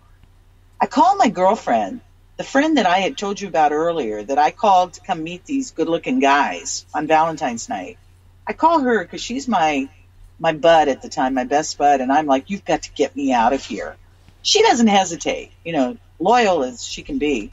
She comes up there and literally sneaks me out of that hospital in a hospital gown. I've left everything behind. I'm just getting out of there. Now, I'm in trauma. I'm certainly not thinking, obviously. I've just whacked my head to, God knows what. So anyhow, I see my mom the next day, and she sees this, hole in my head, literally. And she makes it real clear, and I'll clean up the language. I'm going to get me and my, rear end back to that hospital. So, I then drag myself back up into that hospital the next day, and I get all cleaned up and stitched up and so on and so forth. Well, this is all happening. That accident happened when I'm supposed to be meeting Chad. Oh, no. At the time that I had sworn to him that I would be meeting him. Well, delay that a couple of days because, I'm half traumatized with this head injury and so on, trying to deal with a hospital and stitches and everything else. By the time I finally get to my car and figure out I can drive myself, I go driving up to his mom's house. This is 3 days later after we're supposed to be meeting. Chad is sitting there so belorned when he sees me. I'm sure I am the last thing he wants to see. Now, I see Chad for the first time. He's beat all to you-know-what by being in a car. I am dragging up the hill, stitched and beat from, I got road rash from one end to the other as well. So we are a very bedraggled mess that finally get reconnected and decide we're not parting again. We're just not going to do this again. Because something out there is making it real clear we're supposed to be together. So, that was the beginnings. Boy, was that the beginnings. So, life goes on as they say it. We connected at that point and moved forward. So was your guys' first place in the area, or did you move to New Orleans or in the area outside of New Orleans shortly after that? No, this was all in Arkansas. We were in Little Rock at the time. And, our first little love shack, I called it our little love shack. It was adorable. It was right across the street from Chad's trendy oyster bar that he had worked in for a long time. And it was sort of a boho neighborhood and, just very cool people, artists and this and that, politicians. This is Bill Clinton land. And Bill Clinton had been my mother's law professor many years prior. And so, there was kind of a weirdness with all of that as well, just having that kind of weird connection. And so that was our neighborhood, our first neighborhood. I'll just say very quickly, because we've tried to be as public as possible, but in the very beginning of our experience, again, like we didn't have enough trouble just getting together. Mm-hmm. We had a huge tragedy happen to us. My friend that I've spoke about earlier, she was my friend I had worked with her originally. That's how we'd met in the medical world. Chad knew her separately from me. She used to be one that would hang out in his oyster bar. So he knew her separately. So when we all come together, we all find out we know each other. So we're all friends at this point. When Chad and I move in with each other, she's single and she only lives a mile away from us. So she loves our hood, so she comes and hangs a lot with us, and, you know, so on and so forth. Well, the short story is that relatively shortly after Chad and I move in, I think we have maybe the first 3 months with each other, what I consider the beginnings of a little bliss land of romance and so on. Our friend is murdered. Yeah. And that murder is, she's murdered. And the tragedy, besides the tragedy of her being murdered, because she is nothing, nobody should be hurt. But what was done to her, I understand, is almost not repeatable. And for some, there's a lot of reason for this that would take way too much time, but if anybody's ever interested, we are open to answer all questions. For some reason, a really rotten lead detective on this case, decided to target me and Chad as being involved in her death. He essentially destroyed our lives. And we had to try to keep it pieced together with understanding that a monster had killed our friend. We had no idea what killed her. We had no idea why. We knew secrets about our friend that we intended to take those to our grave about her lifestyle, her whatever. It could have had something to do with all of this. We have no idea, because her lifestyle wasn't our lifestyle. We were friends. And so ultimately it was just a horrendous situation that was not something that either one of us, and nobody could ever be prepared for anything like that. So it changed our lives dramatically.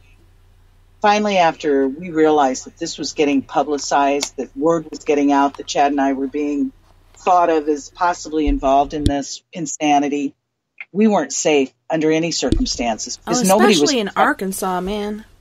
That's right. Oh, yeah. And nobody was protecting us. And so I finally asked the detective, after I had been put through hell, I could write books about what was done to me and what was done to Chad, but me in particular.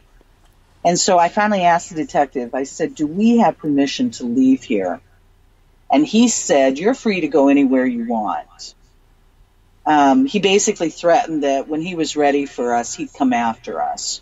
Fine, whatever. At this point, we'd already been through too much. So Chad and I just made a decision to leave that world and try to just get on with our lives. We made some other moves, different directions in the country, exploring and experiencing. And then finally we ended up, my mom had she left Arkansas, she moved to Louisiana in 94, 93, somewhere in there. She contacted us and asked, because Chad and I have never had children. We chose to never have children. So we've always had the freedom to come and go as we please for the most part. So my mom said, she'd moved to Louisiana. She thought we might be enjoy this experience. Would we like to come there as well? We said, what the hey? Absolutely. Let's go to Louisiana. So, yeah, we packed up everything we owned in our big trucks and so on, and we moved to Louisiana. And then that's what set us up for ultimately having that first UFO encounter, where it happened in, that part of the country when my mom had moved to in 95, or at 94, 95. I get lost. It's been so long ago. But anyhow, that's how we ultimately ended up moving to Louisiana in the first place.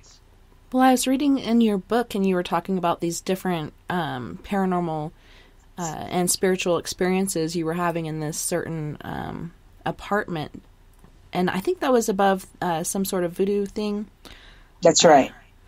Did you have experiences before that in another apartment? I'm trying to put it all together, because I know this one was particularly amazing.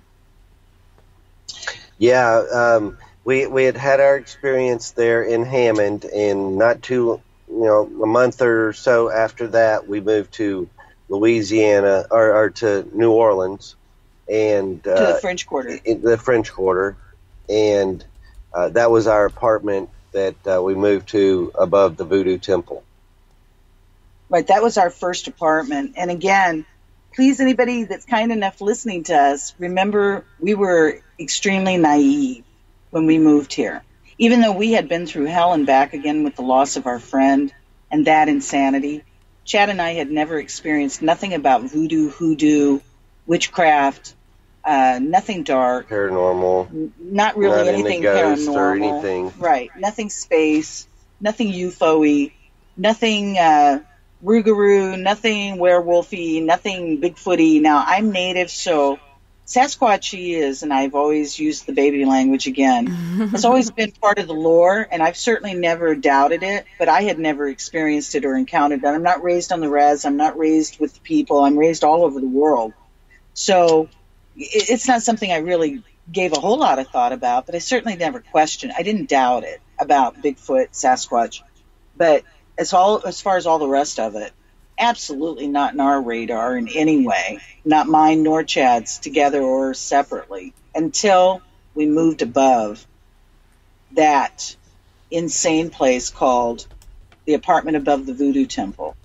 Now, folks, if anybody is interested, we moved into that apartment in 1995. And again, the naivety of it, high tourism, people come from all over the world to experience that Voodoo Temple and that courtyard and that experience. That was not our thing. We weren't interested. We just needed a cheap apartment at the time because the French Quarter, we discovered, is really expensive, real expensive.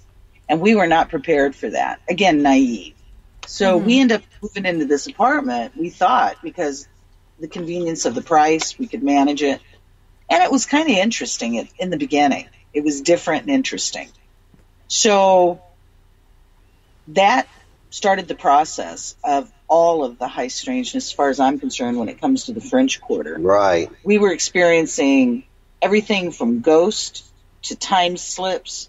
I had what I call a Virgin Mary-like encounter with potentially slaves that had lived on that property 300 years ago, because that property that we lived on, that temple and the houses and the apartments in that courtyard, were original structures from 300 years ago.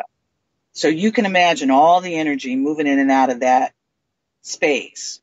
So Chad had an encounter, a real up close and personal, he'll share with you, with the voodoo priest that had just died prior to us moving to that area. This dude was the real deal from Belize, the country Belize. And he had brought all his wares and his smartness, whatever, to the French Quarter, to that temple. Well, he had just died prior to us moving there. And Chad had a very direct experience with him. And then I'm just kind of listing it off real quick for you, and then you could, guide us with what you're interested in hearing about, because there was just so much. Money disappearing and then all of a sudden reappearing again in the weirdest places, kind of stuff. I mean, just everything you can imagine we were experiencing. But as you're hearing what we were experiencing and whatever you're interested in, we'd love to share further if you'd like to hear more. But all keep in mind that we lived in that apartment in 95. 10 years later, in 2005, during Katrina, a young couple lived in that apartment. That story has become extremely famous. And again, it is horrendous. To people in the chat room, like, what happened after you guys moved out. Like, I saw that on a totally different show, actually a couple different ones, and I didn't even realize that was your place until I read your book, and I was like, holy shnikes, that place is messed up. Like, not only what's on that property before this temple was built, perhaps that's why they chose this location for the temple, because of all the energy that's there already. But holy shnikes, all the stuff you guys went through. And yes, I do want to go through all that stuff. So did it start with you, Chad, or did it start with Alta? Yeah, I think because this was probably within the first week we were in the apartment, because we hadn't even had a chance to really clean it up or anything, just kind of get in, move in, and, figure out where we were. But we're sitting there. Or actually, we're in bed, we're sleeping, and I kept feeling like something was crawling on me, but it was always in the same spot, and you don't have to be dirty to have bugs in the French Quarter, but if I thought it was like a palmetto bug or a bug crawling across my chest, Well, I'd go up and I would scratch and, go back to sleep. And this happened 3 or 4 or 5 times throughout the night. Now, I had scratched a couple of, I've scratched a couple of layers of skin off my chest. And now, if it was a bug, it would have been different places. So, all right, okay, well, I get up, I go in to do my work. I'm waiting tables at the moment. And, well, this vision, this memory starts coming back to me. And I'm laying there in bed, and up above me, kind of horizontal, there's this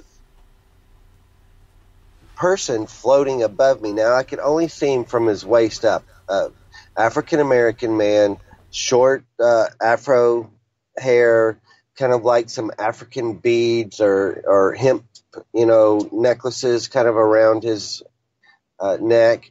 And he would take his finger and he would kind of like tickle me right there on my chest. And when I would go up to scratch, he would pull his hand away and kind of dissipate away. Now, again, this happens throughout the night 3 or 4 or 5 times. Well, a couple months later, another couple had moved into the apartment down below us. And they had been married by the voodoo priest that had died, again, before we'd moved in there, so I never knew what he looked like. They start bringing out their wedding photos. And they're like, and this is priest such and such. I can't even remember his name. This is priest such and such. And I'm like, whoa. I'm like, this is, and I tell them the same story I just told you. And they're like, yep, that sounds just like him. He was a tester. He was a trickster. If you were going to be in his presence and be in his space, he would always test you or, make sure that you were okay to be in his space. Well, and let me back up one moment.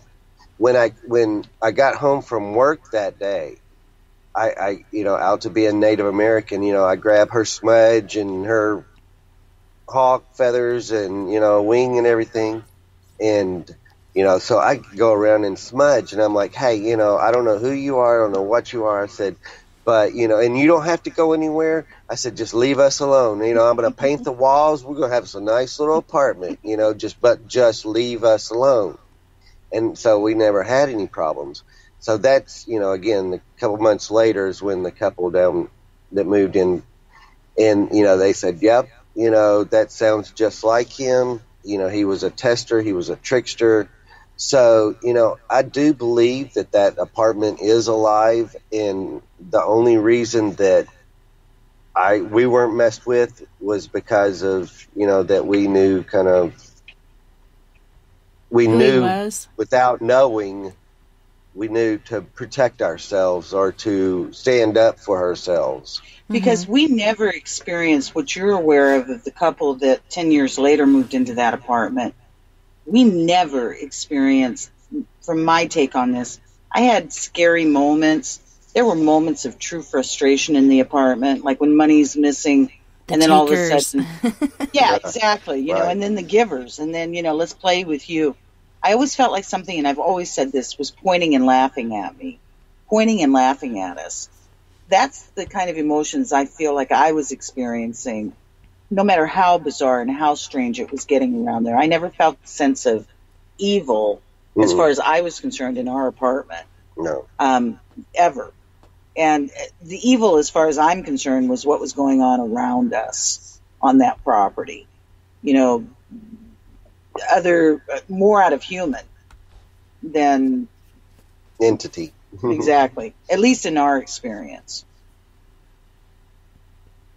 Yeah, it's very interesting. So the one with the Virgin Mary was the same time that you had seen these 3 slave women, basically. Exactly.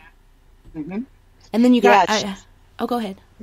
No. I was just saying, I always use the term apparition-like, this Mary apparition-like, because, again, I have a Caucasian-looking female that is veiled, that is light-skinned and I'll just be honest with you. I've never thought of the Virgin Mary as being Caucasian and light-skinned, light-eyed, what have you.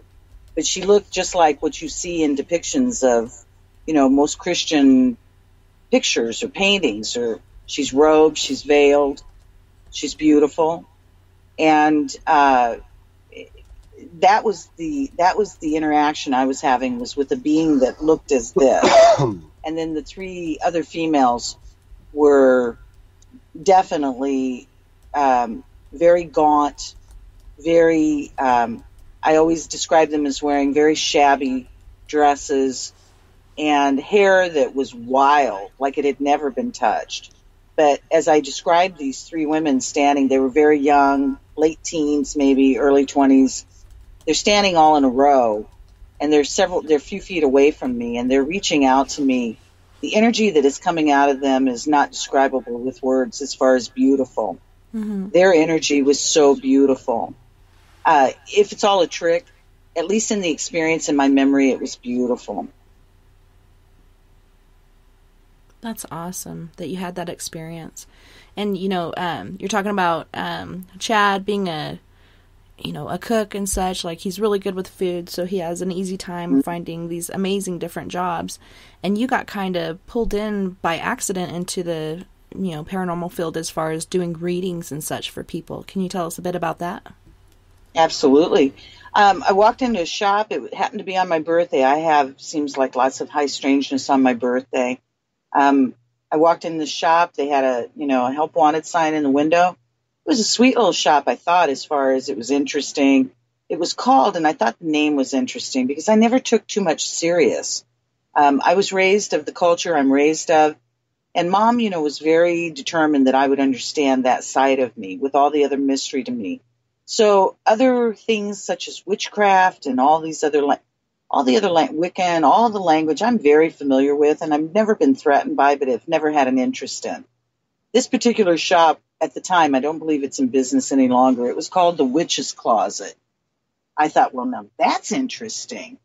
Let's check this out. So I walk in and, it's got the herbs and it's got all kinds of stuff that I'm not real familiar with. People expect me to be because of the native blood in me, but my mother was the herbalist and all, not me. Mm-hmm. And so I'm expecting I'm going to walk in there and fill out an application and just get this little job and get myself kind of planted and figure this little community out.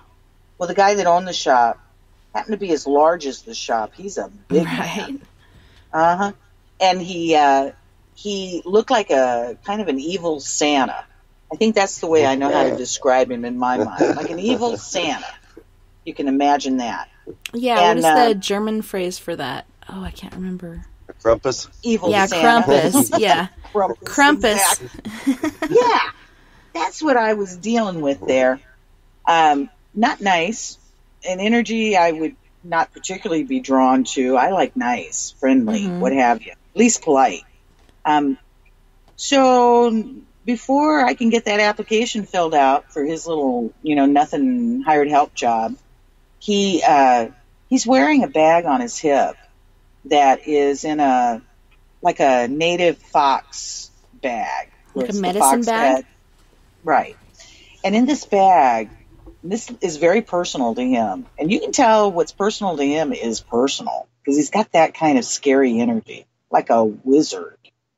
Well, come to find out, he's got the largest, my understanding is, largest coven in this part of the country. And now this is, again, 20 years ago. Dr. John, if you know the artist, the musician, was connected to this coven. So, anyhow, that don't mean much to me. Okay. Good for you, I'm thinking, because I'm polite like that. But, okay. Let me just sell your trinkets. Yeah, I just want to sell your trinkets, or not. Right? This is my birthday. Can we get on with this story? Well, dude takes this pouch off his hip, and he pulls these cards. I call them the symbols. He pulls these cards out of this pouch, and he shoves them in my hand, and he basically forces me to look at these. Now, I'm a big girl. I could have just walked out of this shop, but I'm intrigued. I've never been treated like this, and this is a very bohemian kind of community, I'm thinking at the time, because I'm stupid. I don't realize the amount of energy that's, running rampant in the French Quarter. And so I'm surfing the wave, and so next thing I know, I tell him, well, these are nice. I don't really even look at them because I don't know nothing about tarot. I don't know nothing about any of that. I hand them back to him. Well, that ticks him off. He shoves them back at me, and he said, I told you to look at them. Now, I wouldn't normally let somebody speak to me like that I don't know. So I look at him, and come to find out, I'm seeing my family. What I've been told are my relatives on the tribes of my mother, the nations of my mom, and Mom and I come from Geronimo's territory in Arizona. He's in these symbols.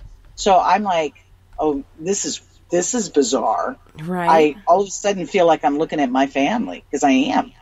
And I'm understanding these symbols. I don't understand any of the words on them, the numbers on them, but I know those pictures because it's my family. Next thing I know, these things are talking to me. And what I mean by that is, again, it's just like you're talking to your family. This woman walks in his shop. She wants to know if there's she can get a reading. He looks at me and he picked me up and he threw me in head first. He said, go do it. I go in that room with this woman. I'm like, oh, this is my birthday. I've had a weird life. Why not? I can add this one to my bucket list. I get in this room with this woman, and her and I are both shocked at just how direct the messages were. Both shocked. And so from that moment forward, I never looked back. And that was, 21 years ago, I can't even do the math. I'm not good with numbers at all. I can't win a lottery to save my life. I understood there would be no math. I was so unprepared. Absolutely cannot do numbers. But anyhow, the beginnings on that professional level started in 95. Nice. Well, on that note, we have to go to our second commercial break. And I'm unmuted this time. So you guys, don't go anywhere. We'll be right back after these messages. Heading to Vancouver and looking for a night on the town? The Moose Vancouver is the bar that never stops rocking. Has great food with everything on the menu from $6.95 to $8.95. Fantastic, vibrant staff and rock and roll that will bring you back to when the music was real, the hair was long, and the guitars were rockin'. Get your party on at the Moose Vancouver, the official party bar of Spaced Out Radio. Get your horns up with me on Spaced Out Radio. This is Ron Bumblefoot Thal. Come tune in to SOR where you can hear me rock out with Little Brother Is Watching, the official theme song of Spaced Out Radio. And then come on over to bumblefoot.com where you can find out about my tour schedule, my music, and everything else. Bumblefoot.com keeps you up to date on what I'm doing and the best way to stay in touch with my music and music camps. Sign up for my newsletter at bumblefoot.com and remember, Little Brother Is Watching. When it comes to the news, we look for the stories that the mainstream won't cover. Welcome to Spaced Out Radio's The Encounter. This is News Director Everett Thiemer. The Encounter is about the weird and strange stories that occur daily, and we scour the world looking to bring them to you. You can hear me with Dave Scott every Monday through Friday in our Encounter news segment. Read us online at spacedoutradio.com or check us out and give our Facebook page a like at SOR The Encounter. So come give The Encounter a read. You hear footsteps in the empty room above you. A rocking chair begins rocking by itself. Don't be afraid of the things that go bump in the night. Reach for Spirit Storybox, the iPhone app the Huffington Post UK called the only ghost hunting app you will ever need. Spirit Storybox. The spirits are telling their stories. Are you listening? Hi there, this is Geraldine Orozco from San Francisco's Bay Area Meditation. I invite you to join me the first Tuesday of every month with Dave Scott for Spaced Out Radio's The Spiritual You. In this fast-paced world we live in, it's time for you to take some time for you. We'll cover every possible subject from powerful meditation to healing techniques to your own intuition and spirituality. So come join us for The Spiritual You. The freedom to post what you want, when you want. That's the social media freedom you need. Social Media Freedom is the free app in your app store No need to worry about going to jail or being shadow banned any longer. It's the freedom to say what you feel, the freedom to know Big Brother isn't watching. It's the way social media is supposed to be. Social media freedom. It's time to set yourself free. Download from your app store today. You know, it's hard being the bad man of ufology, but that's just the way that I like it. This is Chris George Zuger, and I'll be hanging out with Dave Scott and SOR scientist Chris Cogswell for Reality Paranormal, the second Wednesday of every month. And our job is to break it down and come to conclusions as to what is really going on in the supernatural world. I'd love for you to join us right here on Spaced Out Radio. Are you intrigued by Paranormal Talk Radio? You'll love the new Paranormal Radio app from TalkStream Live. You'll find a great selection of talk shows covering UFOs, ghosts, strange phenomena, and much more. Download the Paranormal Radio app now and start listening to the very best in paranormal talk entertainment, including the network you're listening to right now. The Paranormal Radio app, free in Google Play and the iOS App Store. We are getting ready to relaunch the SOR Space Travelers Club at spacedoutradio.com. For $5 a month, you can join us for a plethora of features found nowhere else. Hang out in a private chat room during the show and after party. You can check out some exclusive content and a store specifically for you, as well as a private listener forum where you can post your thoughts, stories, and pictures. The SOR Space Travelers Club, coming soon to spacedoutradio.com. Do you want to know what's really going on in your world? Do you have questions about who you can trust in the mainstream media? Then look no further than the Rebel Planet. Come get the straight answers right here at spacedoutradio.com. Join me, Jamie Sexton, creator of Rebel Planet News, as I fill you in on the stories behind the stories. All you truth seekers, be sure to tune in to Rebel Planet on spacedoutradio.com the third Thursday of every month. Find your escape where time has no limits. It's about living today and cherishing the heritage of yesterday. A spirit of adventure for what is new, with the nostalgia of the past. Your timepiece is a reflection of who you are. Life surrounded by beauty from the world around us to the soul within. EscapeWatches.com. There is no time like the present to enjoy your escape. Use promo code SMF2017 for your 20% discount today. Are you interested in advertising on Spaced Out Radio? Head to our website at spacedoutradio.com and click on our advertising tab. There, you will find an assortment of ways you can get your product out there with us, from radio commercials to banners and social media. Have a product you like our hosts to endorse? We can do that too. Visit spacedoutradio.com for more details. Hi there, this is Dave Scott from Spaced Out Radio, and I want you to come on a nightly journey. Starting at 9 p.m. Pacific, midnight Eastern, every Monday through Friday, you can come hang out with me and the other space travelers. We have it all from Carl the Alien bouncing on by to those misfit gnomes causing havoc. It's 3 hours of fun and entertainment on those topics the mainstream really doesn't want to touch. Come get all paranormal with us at spacedoutradio.com, and together, my friends, along with our resident guitar god Bumblefoot, we own the night.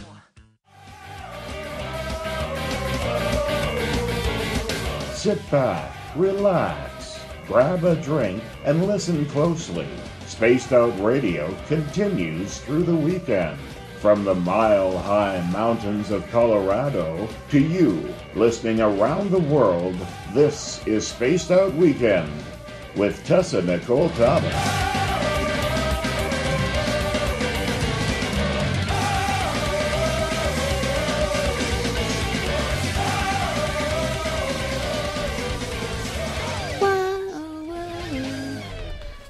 That's pretty cool. I like that new intro song. It's kind of like a new pair of underwear. It's constrictive, but then you learn to love it. So Chad and Alta, welcome back. So great to have you guys. I must say again, I know I'm repetitive, but I really do appreciate you guys being here. We really do appreciate you having us. Again, we're having lots of fun. Yeah. And really enjoying this. Thanks again. No worries. So we've been kind of creeping up to the main event as far as the Orbduction. So that's how you ended up meeting your new friend, was through doing this work. You're working for this house of a man and doing these readings. Right. That was a brief stay. I moved on from him and went to work for a family-owned business that started their business back in 1929. They were the first in the quarter, that my understanding was, to offer readings, and it was not legal. So it was a real interesting dynamic. They set it up as a tea house. So the money, the folks with money would have their drivers bring them in, drop them off at the front door. We're talking again back in 1929. Folks would, they'd come in through the front door. It would look like they were coming to have tea in a little social gathering. They'd slip off into a back room and they'd get a reading, and then they'd slip out the back door. And so this went on for, eons. And then this family they extended themselves and opened up another location. So they had 2 locations in the French Quarter. And they pretty much had that all tied up as far as connections with all worldly sort of connections. All the big names in sports, all the celebrity kind of what have you, dealt with this family business. So built a big name for themselves. So that's who I went to work for. I subcontracted for them. And in doing so, it aligned me, my word again, alignment. Very different than just meeting somebody for me. I know I was aligned with Chad, and the young woman that was then involved in our experience in the Orbduction, I'm absolutely convinced we were aligned with. At that time, she was 24. This is now, fast forward, if you will, we're no longer in the Voodoo Temple apartment. We've now left that location. We have now kind of moving up in the world. We now live in this very gorgeous townhouse in more centrally located in the quarter. And it's not very far from where I'm working. It's just within walking distance. So at that time now, I'm 40. I've just turned 40. Chad's 30. And our friend, we call her Christine in the book, she's 24. She's the youngster of the crowd. From the moment that the family hired her as a salesperson in the shop and to manage, the minute that I met her, she was familiar. That's my word. She felt so familiar to me. Didn't matter about our big age difference, because I'm a very youthful, kind of ageless person. So it was very distinct to me. When I first met her, I didn't feel like I was meeting her at all.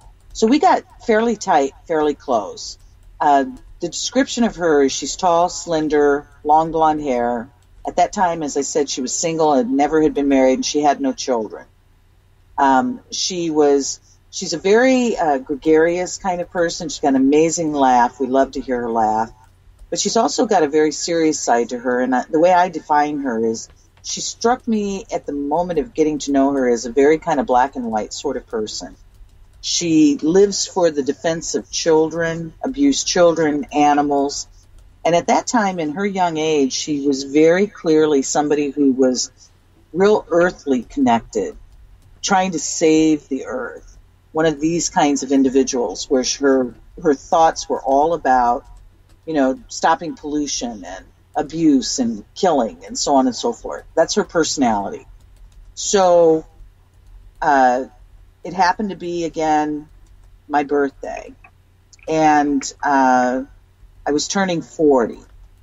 My mom she had left Louisiana years prior. She'd gone back to Little Rock. She was like she was bouncing back and forth. Her last several years she spent in Little Rock, she was in poor health. She had made up her mind, we had made up our minds with her, that we were going to move her to the quarter. She was so excited about this because we had pre-rented her a mother-in-law cottage in our courtyard so we could all be together and look after each other and still have our separate space. Mm-hmm. She was coming for my 40th birthday somewhat as a surprise, but I was clued in. Well, that was not allowed to happen. My mom went into a coma in Little Rock on that day, on the day before my birthday. Chad and I'm in trauma beyond belief. I'm in absolute trauma. Chad is not doing much better, but he's navigating us. They get us on an airplane. They get me flown to my mom as quickly as we can get to her. We get to the hospital, and we discover that my mom is laying in a bed, and she just looks like she's asleep, but she's gone. Yeah, But you can't feel her there anymore. Like, her unit is there, but the spirit is free. Mm-hmm. And so, more high strangeness, I'm begging the doctors to let me take my mom home. Because, again, in the native world, the one thing my mother had always said is never let me be put in a hospital. And absolutely never let me be put on machines. That's So how it's my everything mom was, hap- too. She didn't want to live like that because that's not living. Right. Right. And for both Chad and I, if we could just take a moment to express how sorry we are to hear about your loss. I understand it's been a long time, but it's always there, and we're so sorry for your family. And again, thank you so much for allowing us to connect with you and, have this time to share with our moms around us, helping us, have this meeting and celebration. But on that particular day, the day before my birthday, she's in the coma. I'm not allowed to bring her home. Sorry to interrupt, but I was going to say to you, too, I'm sorry for your loss, because really no matter how much time goes by, you had that connection, and it really doesn't get any easier. You just kind of learn how to go about certain things. Absolutely. Absolutely. So, as it would be, she literally died on my birthday the next day. And what's even crazier, like all the craziness in my life, my mom was pronounced at the time I'm born. So she dies on my 40th birthday to the time I'm born. Wow. So and that was like 3/23 or something like that? At 3/23. 3/23. Right. And so we returned to New Orleans broken. I'm broken. And I'm having a real hard time pulling it back together, but I've got to go back to work. And Chad's got to go back to work. And so I have this huge inheritance at the time, and we bring it all with us. We sold what we needed to, found homes for items, what have you, and then brought a whole lot with us. One of the items that we brought back with us was my mom's telephone. And so that phone, we discovered, had a life of its own. It appeared to be haunted. So we finally, found a home for that phone, told the person they wanted the phone. They loved my mom. And so that started to show us, that, again, we're in an apartment that seems to be very alive as well. And so I'm in a very sad state. Christine asked me one night if I wanted to go out and have dinner and drinks in the quarter. We had never done it before. And so I agreed. I say, let's call Chad and have him come join us. I know he'll want to hang with us. We only lived a couple blocks from the shop, so Chad got all cleaned up. He walked over to the shop. It's just the three of us. She's got the managerial duties. She's got the keys. She locks the shop up, and what we took note of is around 9:30. That's what all three of us remember, is 9:30. We come out of the shop. Our plan is to have no plans. It's spontaneous. We're just going to make a night of it, starting on one end of Bourbon Street, and just walk the 13 blocks all the way across the quarter. So I'll start this off because I've been talking a lot, and then I'll have Chad interject his memory of all of this. My memory of this is the minute we stepped out of the shop, I instantly took note of and remember stating that the energy was off. Something felt weird. Now, I don't go around and talk like that. Even though it's kind of the world I work in, I don't talk like this. But that night, it was very distinctly different. It felt weird. I said it out loud. They were in agreement with me. We didn't make no big deal about it. We just took note of it. Off we went. From the time we started that evening, and I'll have Chad pick it up, we started at a location that Chad had worked at prior on Bourbon Street. He didn't work there any longer, but that's where we decided to start that night. Yeah, and we get there, and when we get closer to Bourbon Street and all, we're like, where is everybody? I mean, there was just a few stragglers, but there was nobody. It was just really weird. And, you kind of know your neighborhood, the vibe, the what goes around. And yeah, you're like, this ain't Nolans.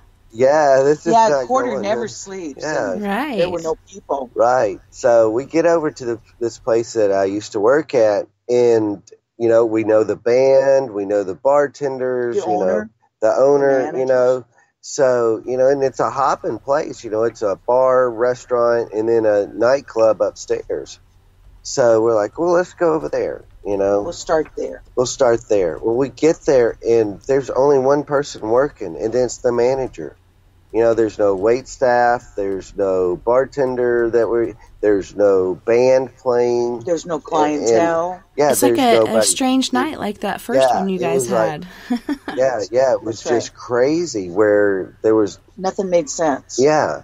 So, you know, we didn't even stick around. We're not thinking paranormal either. No. We're just saying, what the hell is going on? Right. Where is everybody? Right. Mm-hmm. And the guy that managed there, he was he is a Mardi Gras Indian, and he had met Alta's mom, and you know knew Alta was Native American, so he's like, you know, I want to show you my regalia, my costume. So we go up there, but again, we didn't stick around. You know, we went up, we were cordial, and off we went. And then we're like, okay, well, let's get on with it. I love their native wear. It's so colorful and vibrant and beautiful, and it just shows all these different emotions, and it's amazing. Right. But take note of that with you mentioning that you're aware of what you know or what you're seeing. This man had known me and Chad for a couple of years. Yeah. This man had never indicated, to my knowledge, did I ever know that this guy was a Mardi Gras Indian until this weird night. And all of a sudden now, when we're in a very vacant location that should have a whole bunch of folks in it, he wants us to go upstairs to that dance club to look at his regalia. Now, that's just bizarre. I remember very clearly when this was going down. What? He was maybe he knew it was going to happen, so he's trying to save you from that. Like, maybe if they stay here for a while, you know, when we converse and such, but you guys were, like, in a hurry to get out of there and go to another place. Yeah, so we leave that spot. Yeah, so we decide to kind of go over more on down, you know, closer to, you know, more of the local places and get off of Bourbon Street, you know.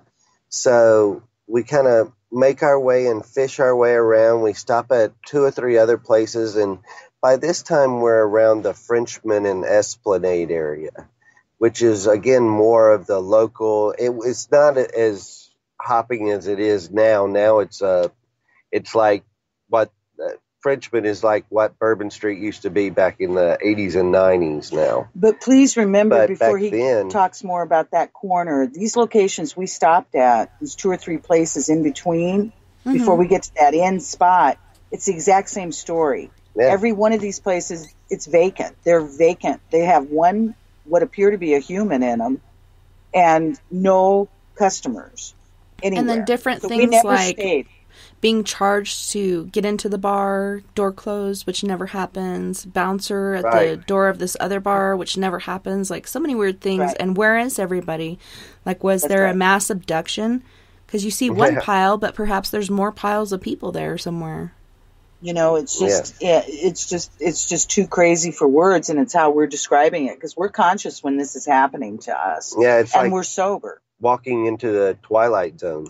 We were in the Twilight Zone. And then we finally get to this last corner that Chad was just starting to describe to you. This corner is called Frenchman. It's Frenchman and Esplanade, I believe, is the actual corner. Right. Well, and you thought it was something else for a while, right? Well, Decatur. It's kind of like it's kind of like a triangle there. Mm-hmm. So we get to this last place that's a local club that's always jumping, not on this night. So at this point, I finally say to Chad, I just want to go home. I'm so bored, I just want to go home. Those are my words. Kind of like, you know, Dorothy, this ain't Kansas no more. Right. And I see a stoop to go sit down at. There happens to be a little cute, adorable doorman at that last spot where I had never known a doorman to be before. This is a dive.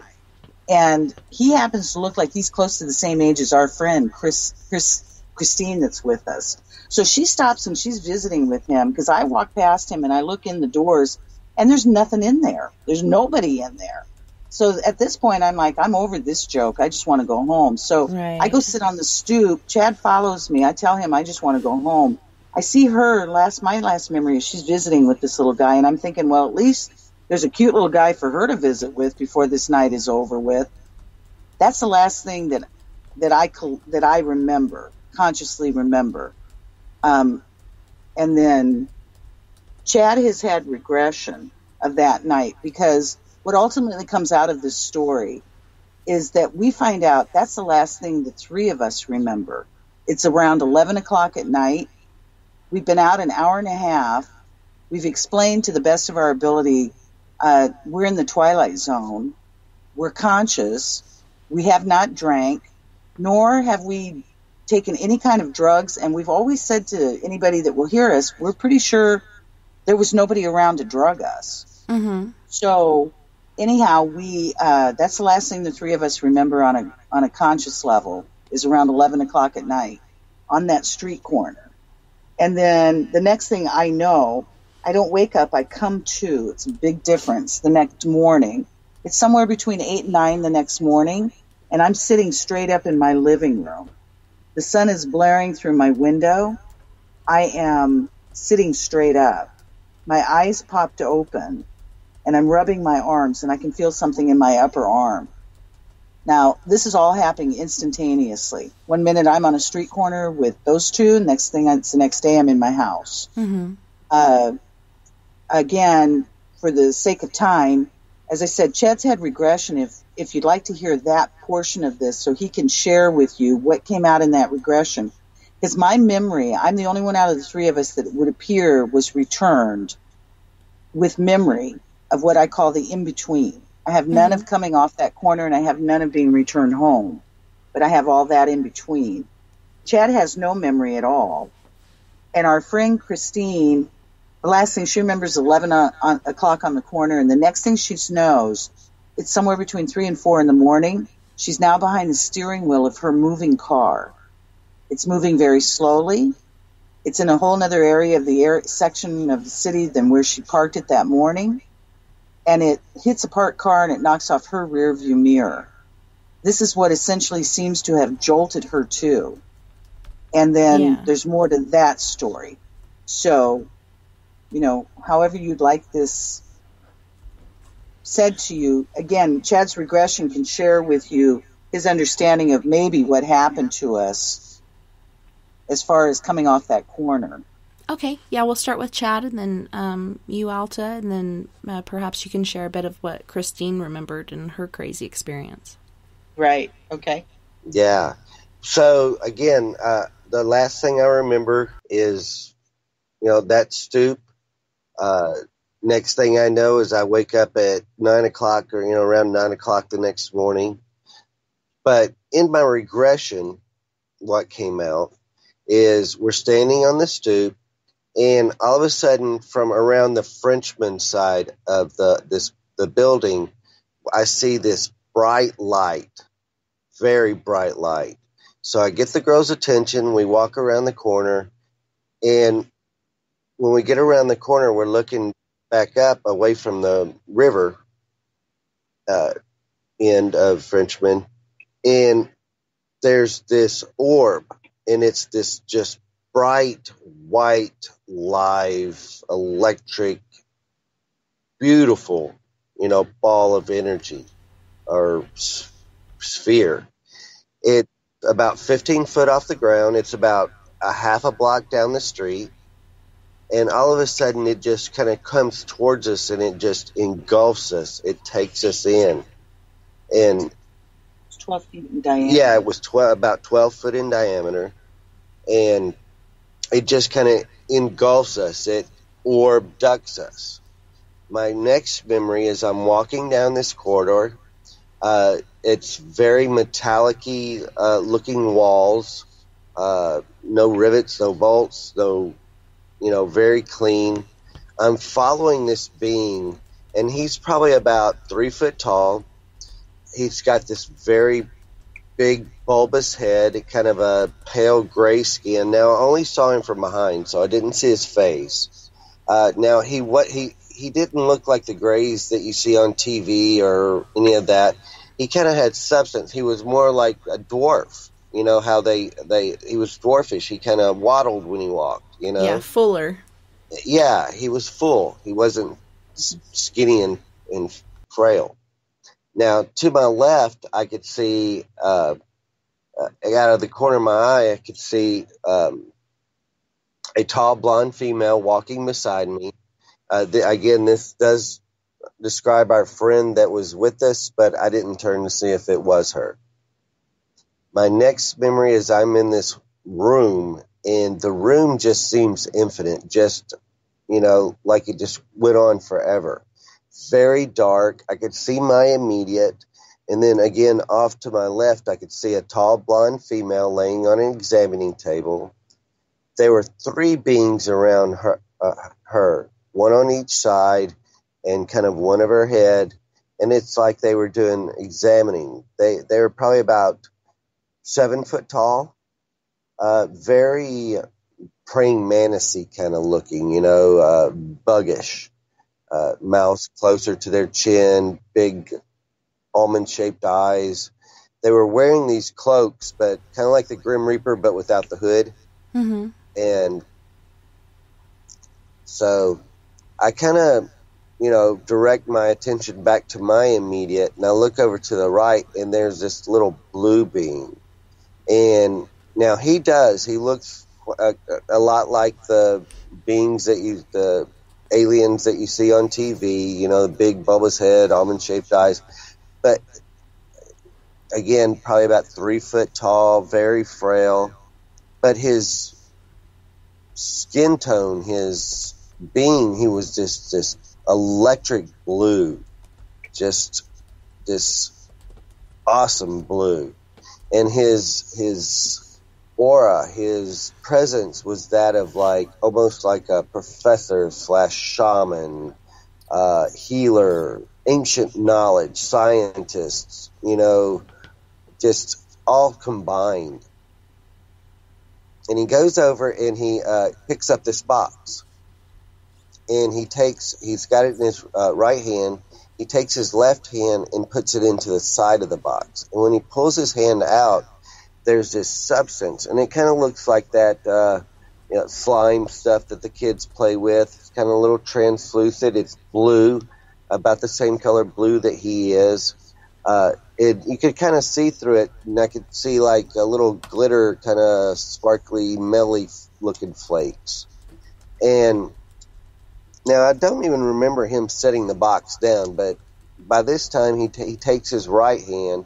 Now he only has 4 digits, so he takes his 2 middle fingers, and puts it up kind of almost in a peace sign, and his 2 outer fingers folded in, and kind of like almost like you see the depictions of Christ or Buddha, but when he does this, and he's got it kind of close to his other hand and in front of this substance that's floating above his hand, this substance starts spinning, and the faster it spun, the blueness and the sparklies kind of dissipate out of it and kind of are rotating around it, and it starts slowing down, and it turned into this double-pointed crystal pyramid, kind of shaped crystal. And I remember thinking to him, why are you showing this to me? I'm not a doctor. I'm not an engineer. I'm not a scientist. This is something very important. And he told me that I would know in time, or when it's time. Mm-hmm. My next memory is I'm in this other room, and this room is only has 3 walls, 2 that are very, straight and sharp, 1 that's kind of concaved. And it sounds really weird, and I hate this part, but there's this like overstuffed leather chair, in the middle of the room.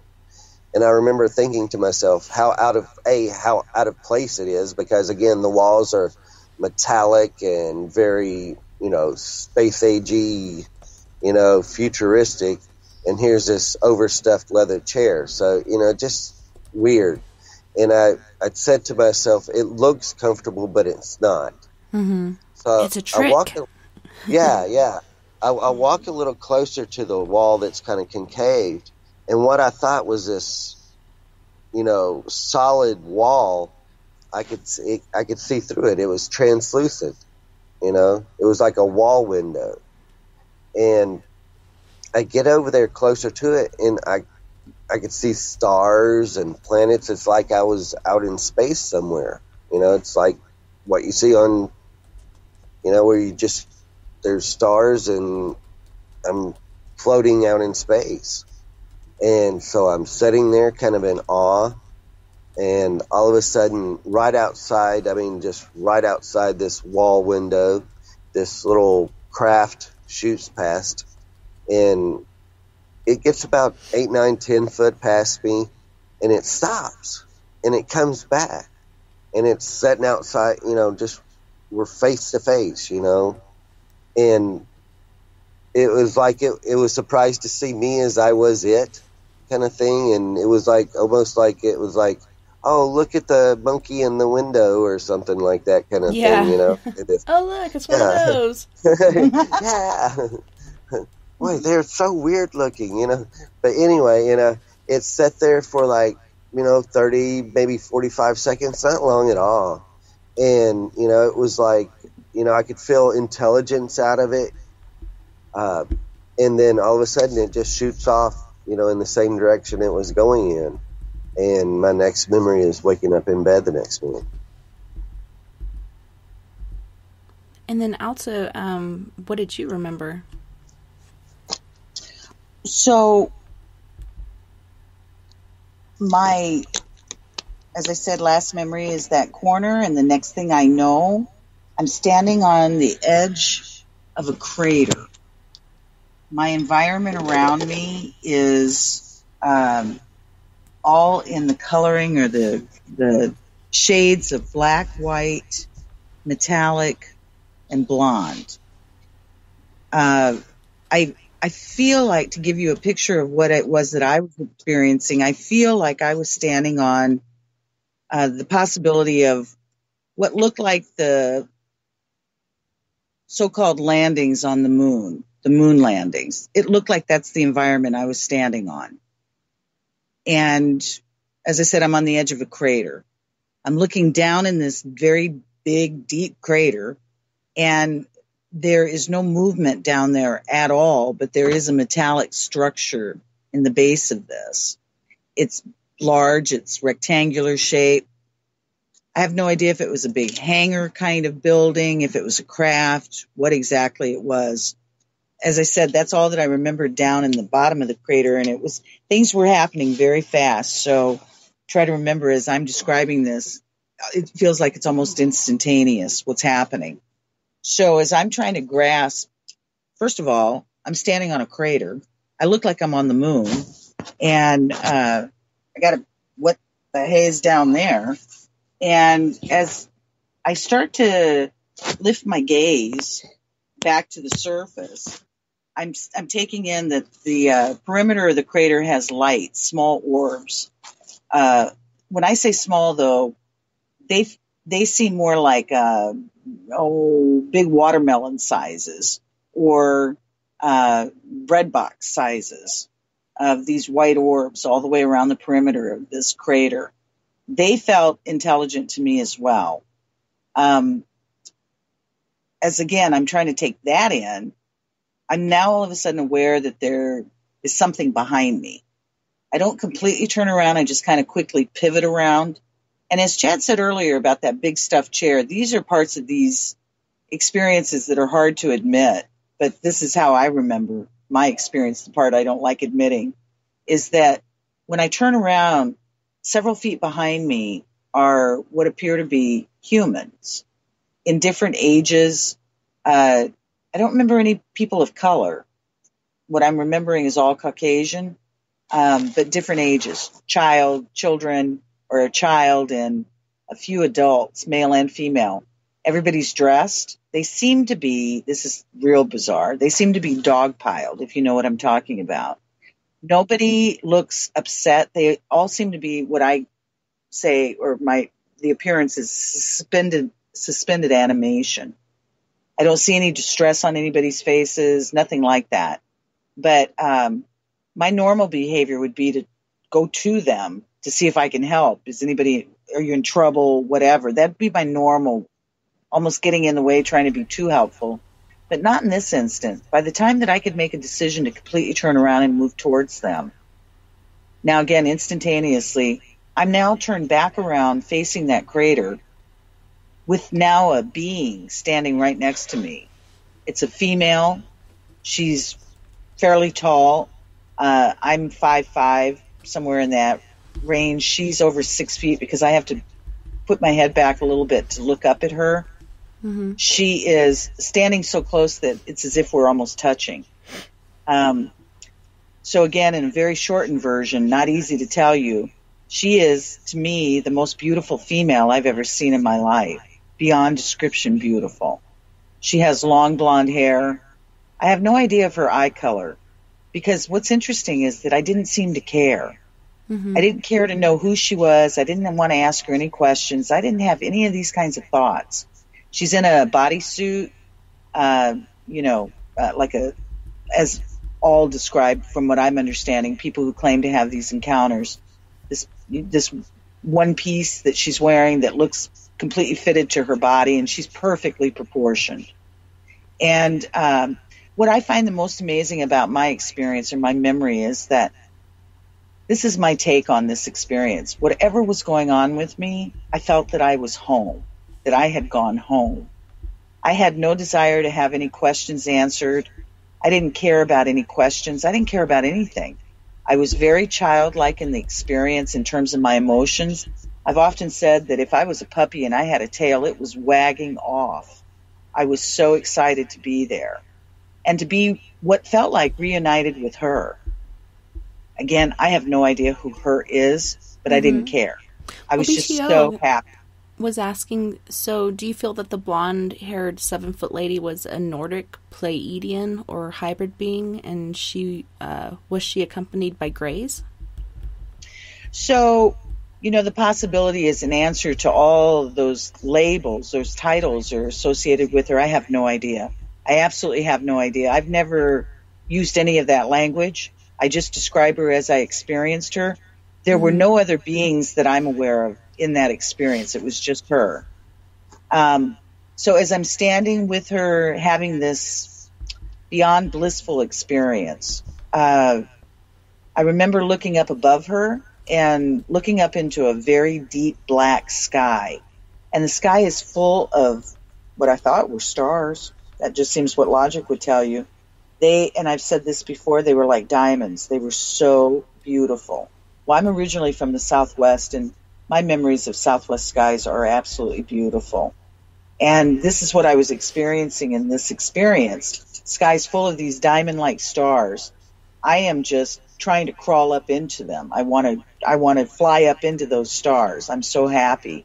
Next thing I know, I go from that emotion to as close to, I hate using the word terror, but that's what it felt like. I shifted that quickly into a fear base that was so immense, because what I thought were stars, one of them began to move, and it moved across the sky, and then it moved back, and there was some dancing and zigzagging going on, and then the others were joining in on the dance. And when that began, like I've always said, if there's such a thing as logic going on in these experiences, my logic was trying to kick in saying, that can't happen. Stars don't do that.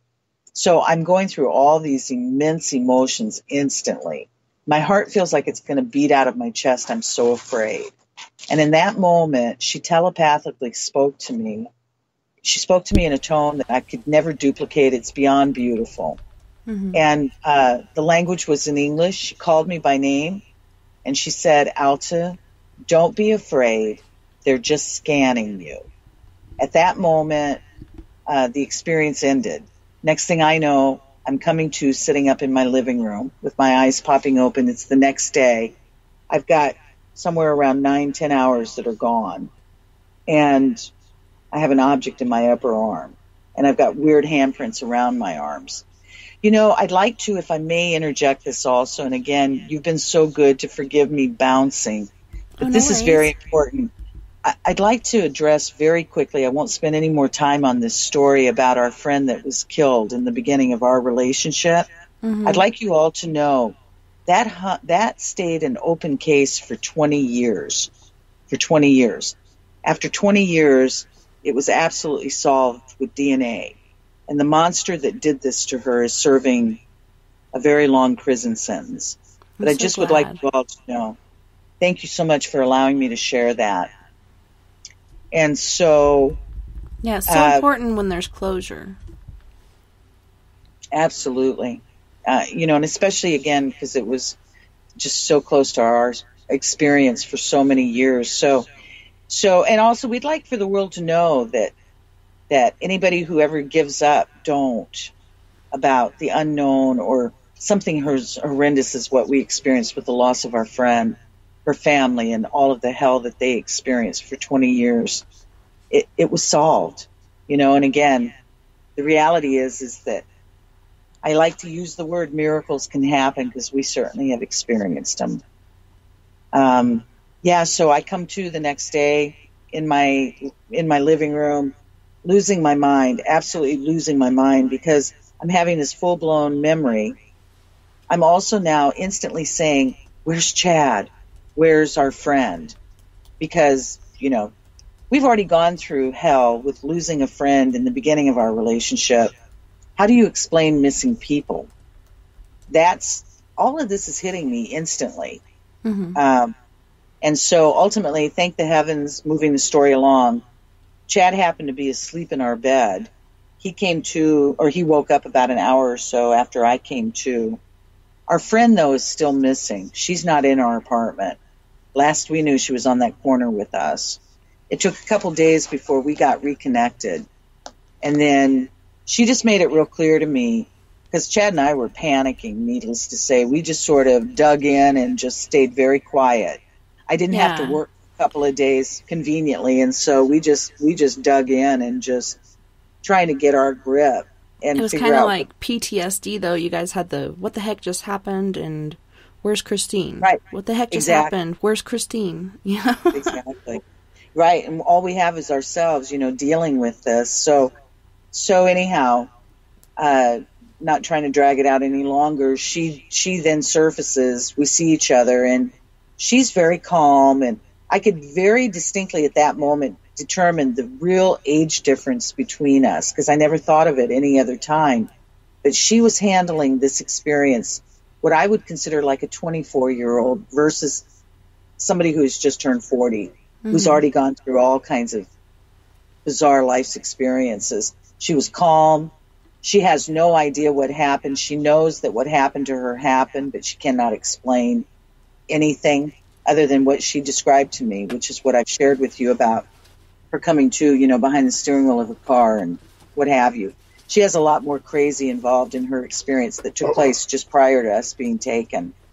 But it kind of unfolds itself at the end of her story as well.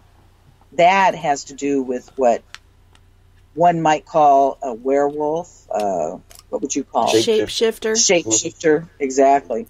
In his case, he shaped it into a wolf right in front of her face a couple of times.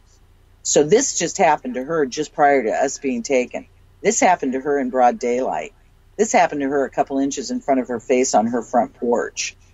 She doesn't lie.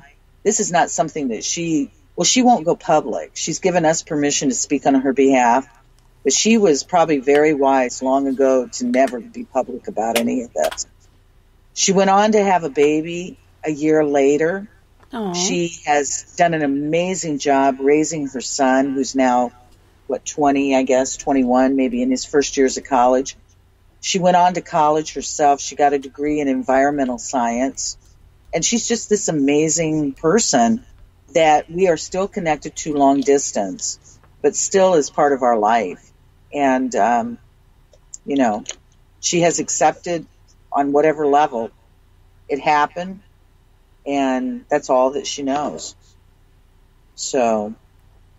Well, and she ended up going back to that person that had shifted. Like, she had broken up with him. He shifted in front of her, probably due to his immense anger.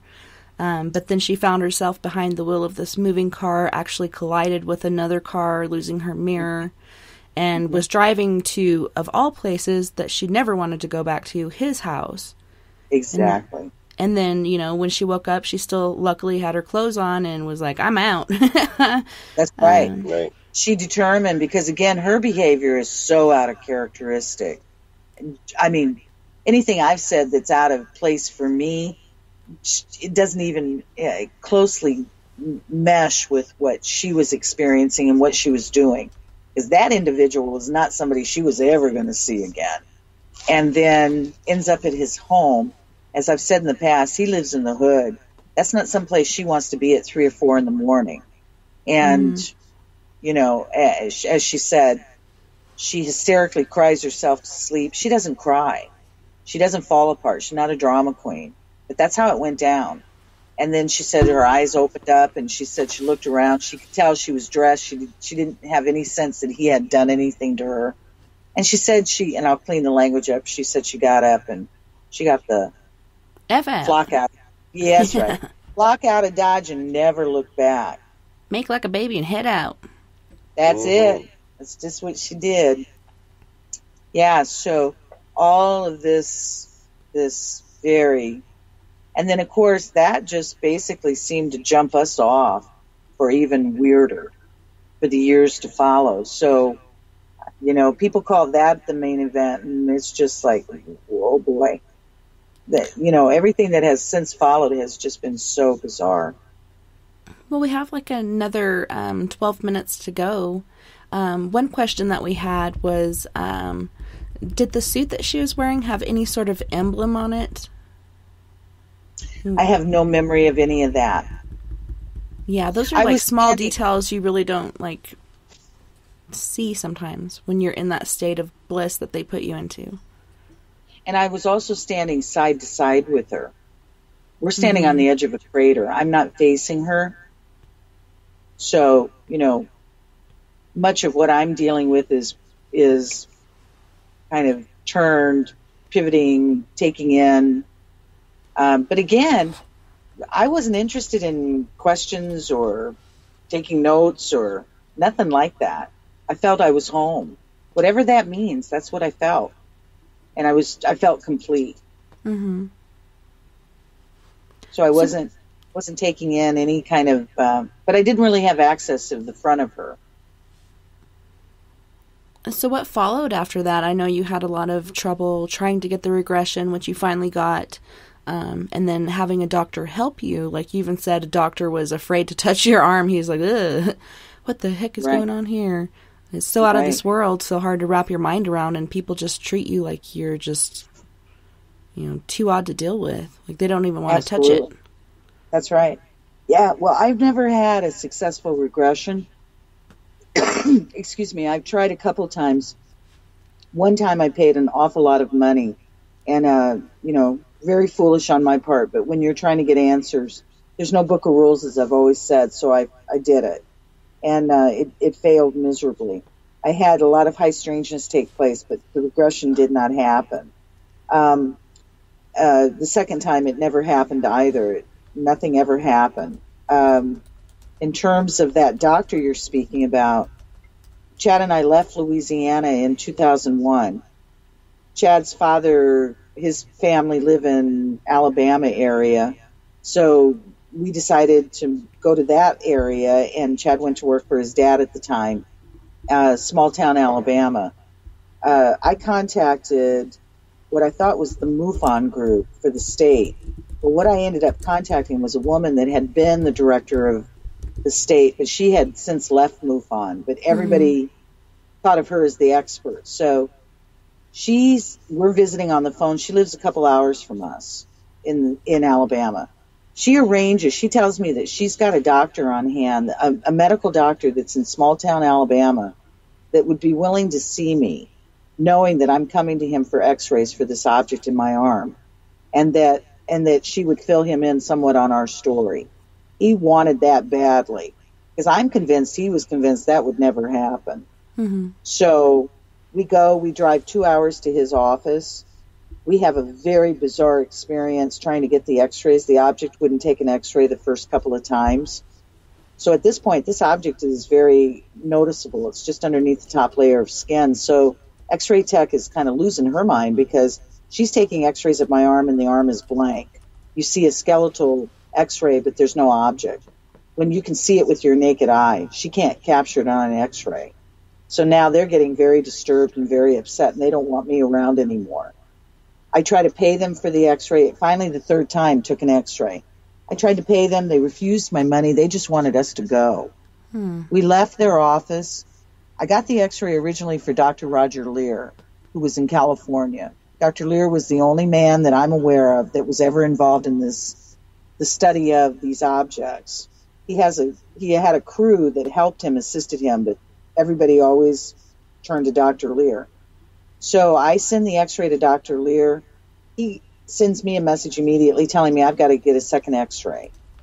I tell him, oh, dear Dr. Lear, you have no idea what I've been through just to get the first x-ray. Can you give me further guidance? And he was very short, sweet, and direct and made it clear I had to get that second picture. I tell Chad, we're going to go back to that doctor's office. We're going to get that second x-ray, because if we don't, Dr. Lear won't work with us. Chad doesn't want any part of this, because he knows that doctor in small-town Alabama don't want to see us no more. I tell Chad, we're going to go. We have to. I have to follow through with this. I've gotten this far with it. Chad's a good husband. He agrees. He doesn't want to. He calls the doctor's office. Now, remember, we're 2 hours apart.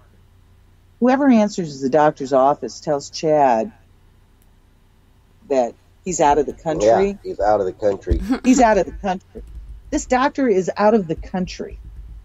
So when Chad tells me this, I'm so livid I can't think straight. I tell Chad, we're going to show them how to do an Indian peaceful sit-in. I said, I'm going to go back, Chad, and I said, I don't care how long it takes. I'm going to get that x-ray. Well, that doctor proved me the truth. We drove back 2 hours. The woman who originally arranged this, she lived 2 hours away in another direction. She was so PO'd that the doctor was treating us this way that she said she was going to meet us for this sit-in. So here we show up at this doctor's office, and he made us wait 8 hours. Oh, he hid for 8 hours. When he finally attended to me, he was livid. Well, once again, the object wouldn't take a picture the first time. The doctor at this point is convinced this is over. What a big joke this has all been. At the point that he's making those kind of comments to me, in front of my husband, in front of this woman who arranged all of this, I look at him and I said, well, then, doctor, what is this? And I'm pointing at my arm because this object is sticking out of my arm. Now, at this point, this doctor takes a black ballpoint pen out of his pocket. He walks towards me with it like a weapon. And he made a big circle. Right. Exactly. He made a big circle around the object like a bullseye. And then I went back in. And at this point, I'm so over this, I can't see straight. I am sick that I've ever started all this. I cannot believe how we're being treated. Nobody's ever going to believe any of this. I go back in, and something out there had pity in that, took that picture. I got that second x-ray. At that point, they took $100 from me and sent me on my way. Then at that point, for whatever Dr. Lear's reasons are, we know we've never been public about this. He chose not to work with us. So I would say all for naught, and not really, because at least I have these x-rays, for our purposes. So I've had another experience since then, and I have another object that's in my wrist. That object won't take an x-ray, but it was detected by ultrasound. So thank the heavens that machines could pick it up, because at this point I'm starting to feel very crazy when I know I'm not. So yeah, it's been a very strange ride. Yeah, and it sucks when, you've already been victimized, and then these people are just re-victimizing you and making you feel like ish, It's like, what the heck? Yeah. Re-victimization after whatever, and more trauma, more than you even wanted to deal with. You just need answers. And when I was reading in the book, you were saying there was a part kind of poking out, and you pulled it out, and then it just kind of disintegrated there after it was exposed to the air. So it might be something biological or whatnot that's hard to pick up. Yeah, at the very beginning, when I came to that morning, and as I said, I was rubbing my arms as my eyes popped up and I felt something in my upper arm. I was trying to make a fast decision. Do I beeline to the bedroom to see if Chad's in it? And as I started to make that decision, because I'm in pure panic, heading towards him, my bathroom happened to be right there, so I just made a very quick, U-turn, went into the bathroom. decided I got to figure out what the hey is going on with this arm. I found a pair of tweezers because I could feel this sharp piece sticking out of the top of my arm that felt like a sticker, like a cactus sticker. But what was even crazier about that, it was sharp like that as I ran my hand over it, but there was no pain. There was no pain. Now, again, that makes no sense.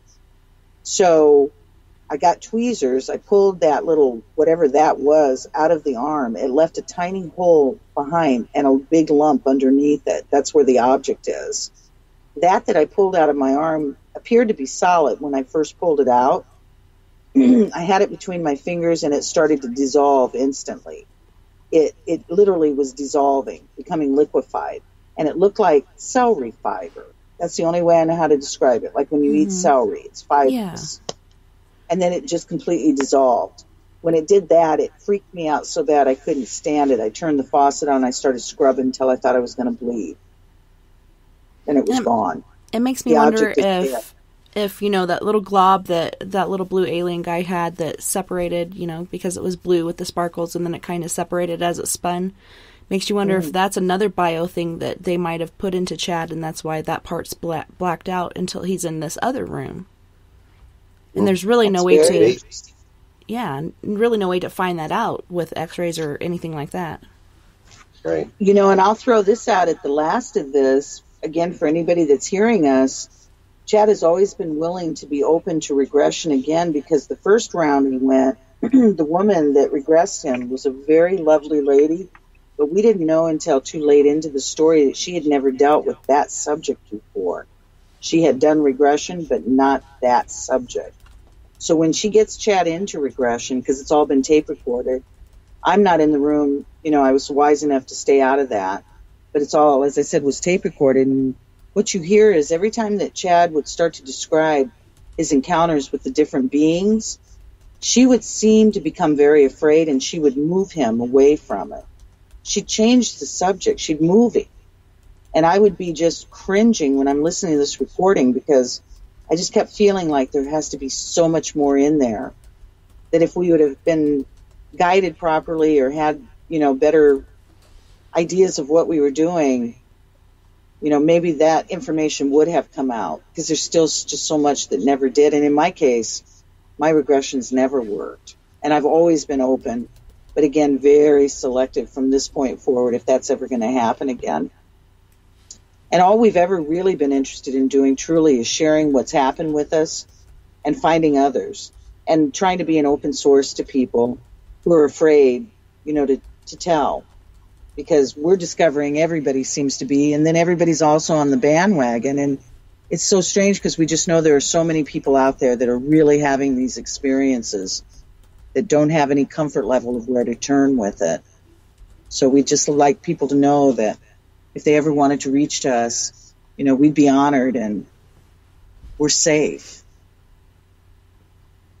That's so awesome, and it's nice for people to have a place to go to or people that they can talk to and trust and not feel that judgment and ridicule. And I'm so glad that you guys are there for people in that way.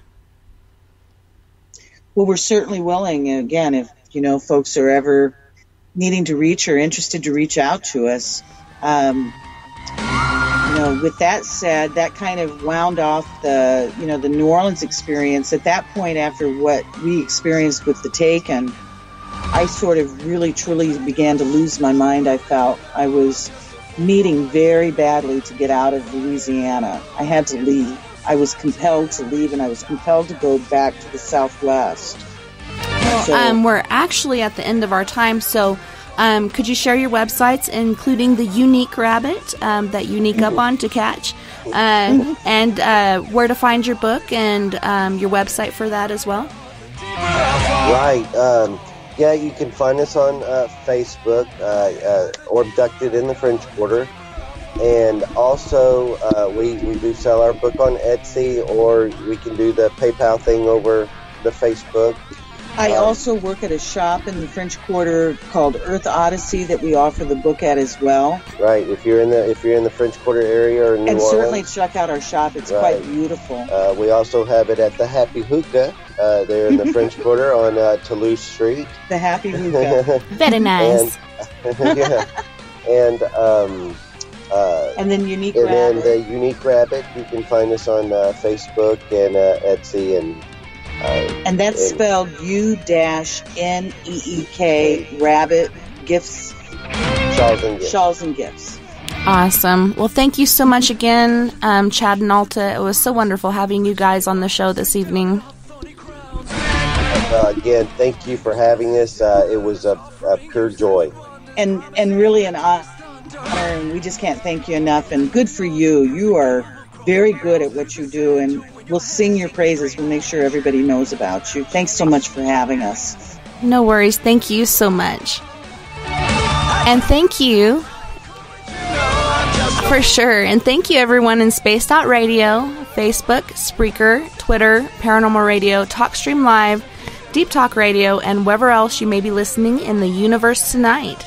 I had a wonderful time this evening. It was my pleasure, literally and figuratively, and I can't wait to do it again next weekend on spacedoutradio.com. Until next time, nighty-night, love and light to all my space cases out there. Don't forget, we are all in this together. Together, we can make the world a little better, and together, my friends, we own the night. You guys have a wonderful week. Don't work too hard, and I'll see you back here next weekend. And of course, we'll have the after party for a little bit, and you can find us at 970-335-9596. Nighty-night, guys.